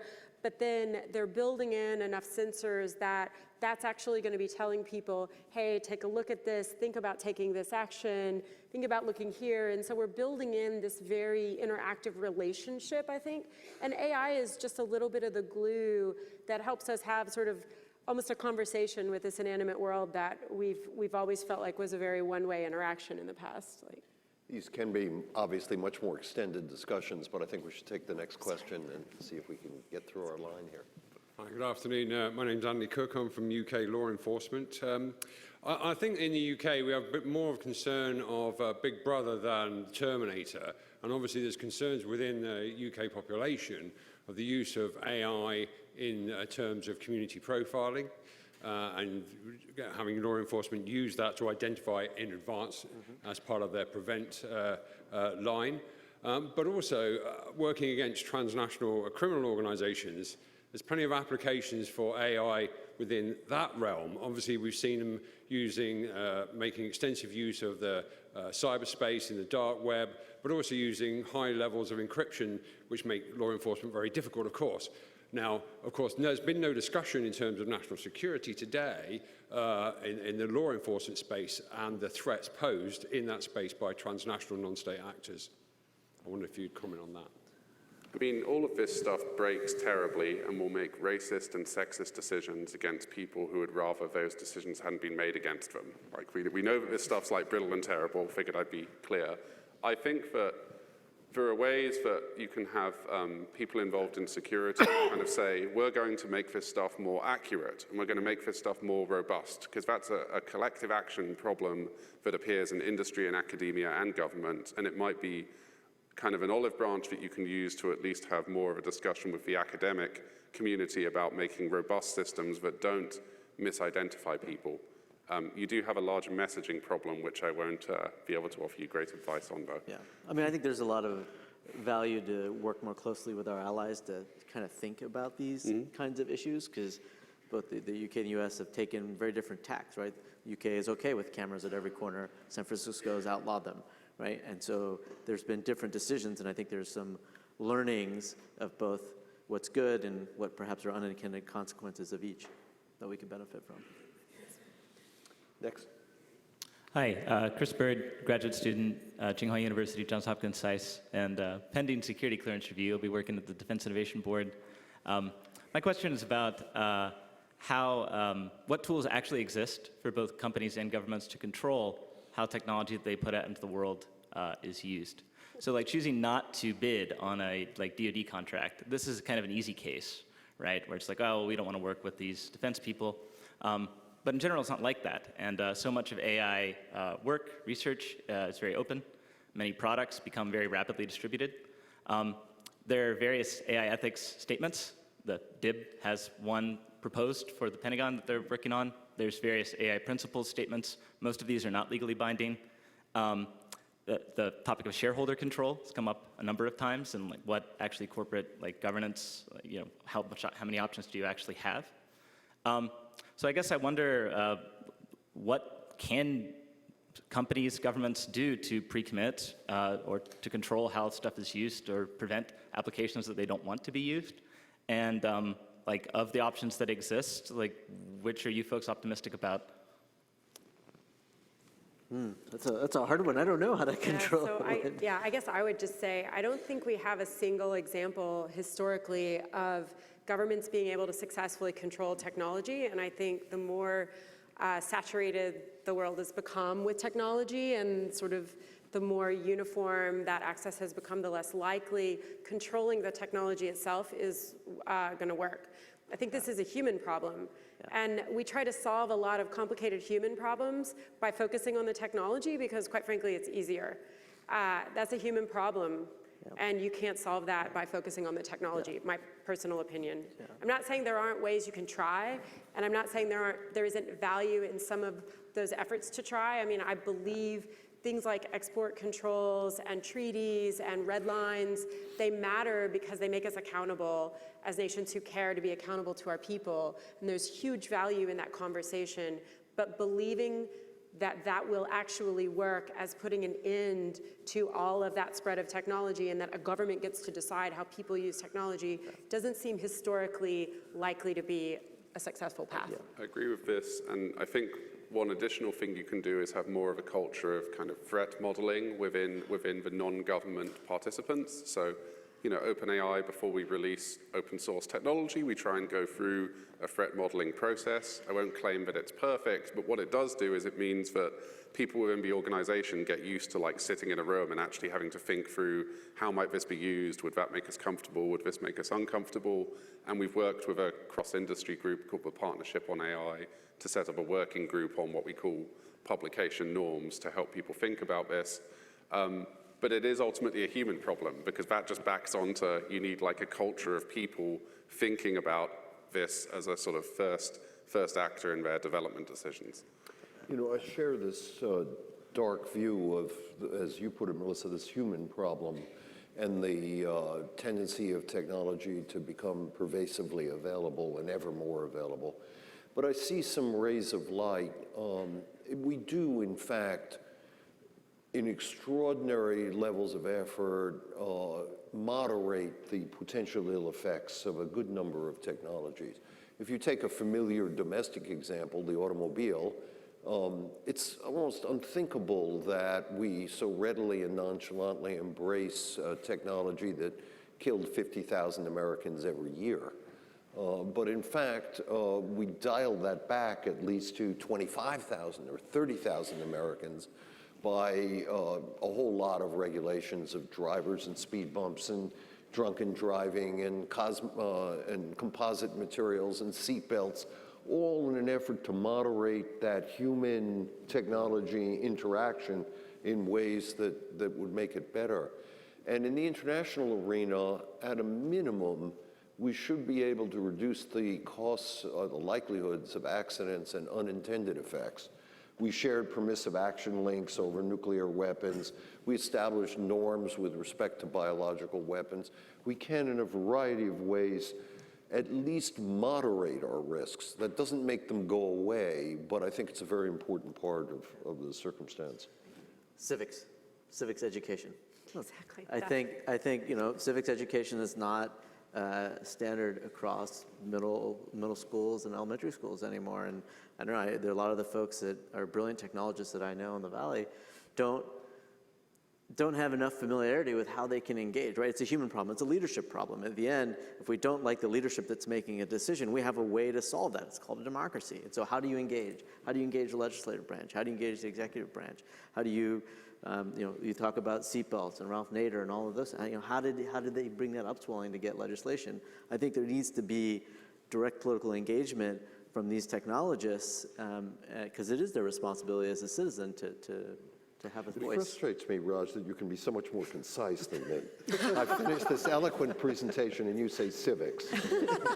Go ahead, Jack, and then we'll take the question. We can fund and develop seatbelts for AI. Just to be really, really clear, like we have the original version of the car today. It's janky, it does bad things. We can make that really, really safe, and that can be a shared endeavor between industry and academia and government. So that is one unalloyed good thing that could be done. And you heard that from Matt Daniels earlier in the panel before, and I think we share this belief deeply that we need to get ahead of this curve and create an AI security community. Mm-hmm. And it needs to be an industry, a community, not just a bunch of scientists hanging out together, loving their data. And object lesson in not getting ahead of the curve is cybersecurity. Absolutely. The example also that I find striking that people don't think about because it doesn't speak of modern technology is plastics. In 1951, we had essentially no plastics as a commercial technology. We went ahead and produced trillions of tons of plastics, which now 10% of them we burn, 10% of them we put in landfills, and 80% we dump in the ocean and on the land. Obviously, we're getting to the point of regulating, but this is 70 years later. Huge problem as a result. Yeah, let's not do that. Go ahead. Thank you. My name is Li Yang. I think this session is called, should AI company work with the government?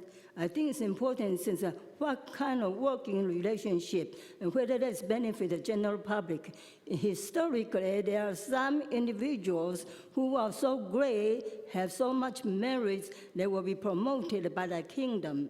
So, and then in nowadays, government is try to have a revolving doors and to have a person benefit some private company, divert resources to benefit a few. So that's a merit sense, in the sense is whether you should separate government and private, whether that's benefit the general public or not.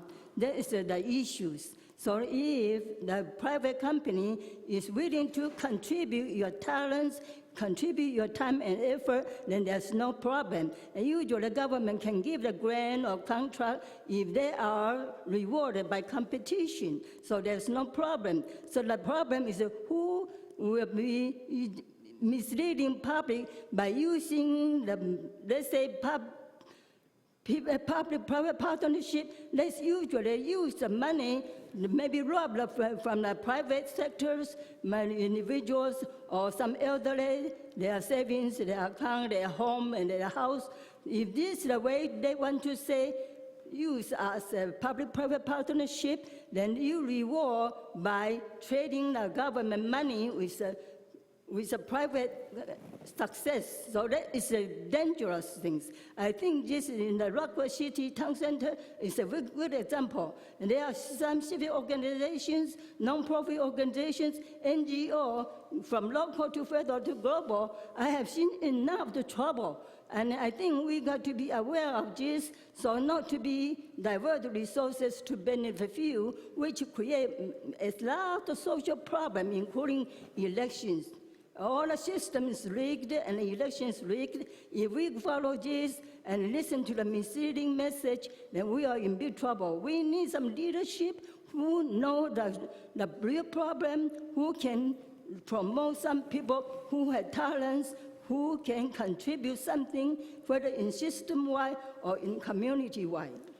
So thank you for that. I'm just going to, if we can, let the lady behind you get in for just her question or comment, and then the panelists will say something for the last minute, because we're bumping up against our closing time. Yes, Go ahead if you thank can be brief. Yeah, so my name is Raquel Jorge Ricard. I am a Fulbright scholar from Spain and also a consultant on the link between security and technology. And I was wondering, how do companies can guarantee that their clients are making a good use of the products they have in terms of, for example, reporting, follow-up of the activities? And my little second question is about smart policing.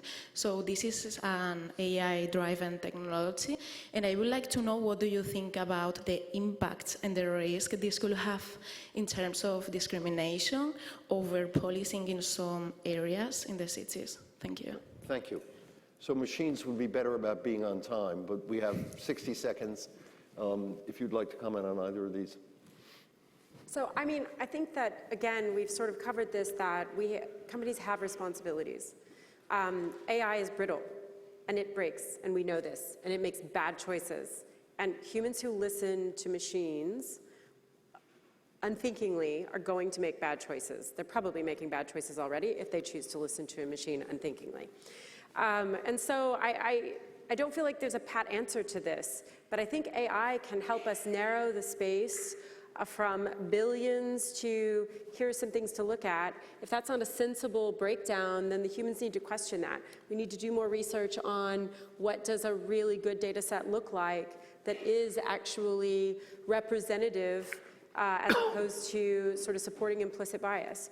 But I don't think there's an easy answer to that, and I don't think AI is there today, quite frankly. And anybody who's using it without questioning it is going to make bad choices. I mean, smart policing is a great example where it's an area where it's clearly so ill-defined that, and you know, we heard a question earlier about how do we deal with, you know, facial recognition in the UK, but it just suggests the need for a much greater amount of conversation and probably identifying the problems which need to be sort of worked on as part of that kind of civil contract. Because I think a lot of it is people see a massive new capability and feel that they haven't been involved in the conversation about how that gets used.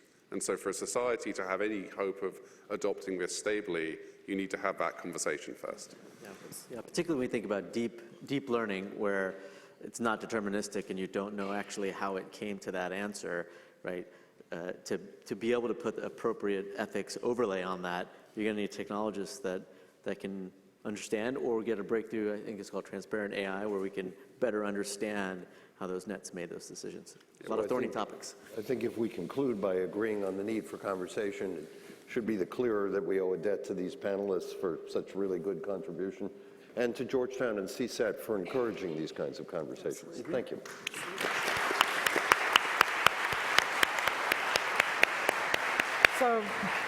So yes, that about wraps things up. I want to thank you again. Your panel was fabulous. I mean, whenever you get debate in a panel, which doesn't happen very much, that always makes it just so much more interesting. So this was just a fabulous panel. I wanted to just highlight that I found that there was a lot of similarities between the first half of our session and the second half of our session. Just to highlight a couple that I picked up, I'm sure you picked up a lot more, that we're trying to build a startup within a bureaucracy is really challenging. General General Shanahan mentioned that, and then Sue Gordon did when she was talking about it's easier to build a greenhouse than it is to retool a house that you've already got to be green. So I was really struck by that. The importance of framing the problem, that came up regularly. So we throw out AI, but what is it you're trying to do? And I'll tell you, as somebody who's jumped back and forth from the private sector to the government, and I'm back in government right now, I mean, that is the biggest challenge. The private sector wants to help. And Raj, I would argue that that's one reason why the private sector doesn't. They don't understand government. They don't, I mean, I completely took your comment about they just don't want to do business with the US government. It's hard. And they don't understand what needs to be fixed. And in some ways, it feels like you're asking the private sector to fix a problem they don't understand. So I was really struck by that. That General Shanahan is really looking at how AI is going to enable mission command. And it's not just about how we fix an ops problem or how we fix an intel problem or how we fix a surveillance problem. It's really about how do we bring all of that data together and enable us to think more creatively in this mission space. That we need, and this came up over and over again, we need an overall campaign on education and training. This came up with both of these panel sessions. And Stephanie, you brought it up when you suggested a GI Bill for something like this, about how do we recruit the people with the right skill sets. What do we need, speaking of skill sets? I heard that it's people who understand both technology and political science. I'll suggest to you all that you read a book. It's called Fuzzies and Techies, How Liberal Arts Will Rule the Digital World by Scott Hardley. Fabulous book. As a fuzzy, I really appreciated it. Leading on values. Values came up, values and security, about, you know, as we're moving into a digital world, as we're introducing new capabilities, let's think about values first. Also security. Let's think about the security construct from the beginning instead of trying to figure it out at the end. Talk about alliances, how it matters all the way around. I was particularly compelled by the numbers on R&D, that really if we work with our partners and even folks that we never even thought about as partners, that we're really going to be in a much stronger position. Again, that the U.S. has so much going for it right now that we don't need to model the way other countries or regions are doing it, that we have an environment that's already incredibly innovative. I don't think we always look at our strengths. A civics education, this gets back to working with the government, but I'll tell you that understanding what the problem is and how to fix the problem and where to go is just crazy important. But last, something that came up over and over again was the need to create an AI security community. And this came up in almost every panel session. And it's where you have a place where government, the private sector, and academia can come together and talk openly and freely. And you're not wearing green badges, you're not wearing blue badges. Everybody is wearing the same badge. And I have to say, at the end of this event, I'll tell you that I'm so impressed with how CSS and CSET really has set up an incredible day to actually have those discussions. And the forum may actually already be here with Colaris. I've done a lot of these. I've been a participant in these, and I've worked a lot of these. And I have to say, I'm very appreciative to this panel and all the panels before for how incredibly transparent you were, open. I mean, I have to say that if you were private sector, academic, I'm sure you sat here and you got something from this, and you don't always get that at some of these events. So strong work. So for students, is now, if we've got you all excited about what your future prospects are for jobs, please head out to the Healy Family Center. Again, as I told you from the beginning, INR, State Department Intelligence and Research, will have a table there. Go to our table first, because we will be hiring. Okay, go to them next. But again, thank you all for just a wonderful day.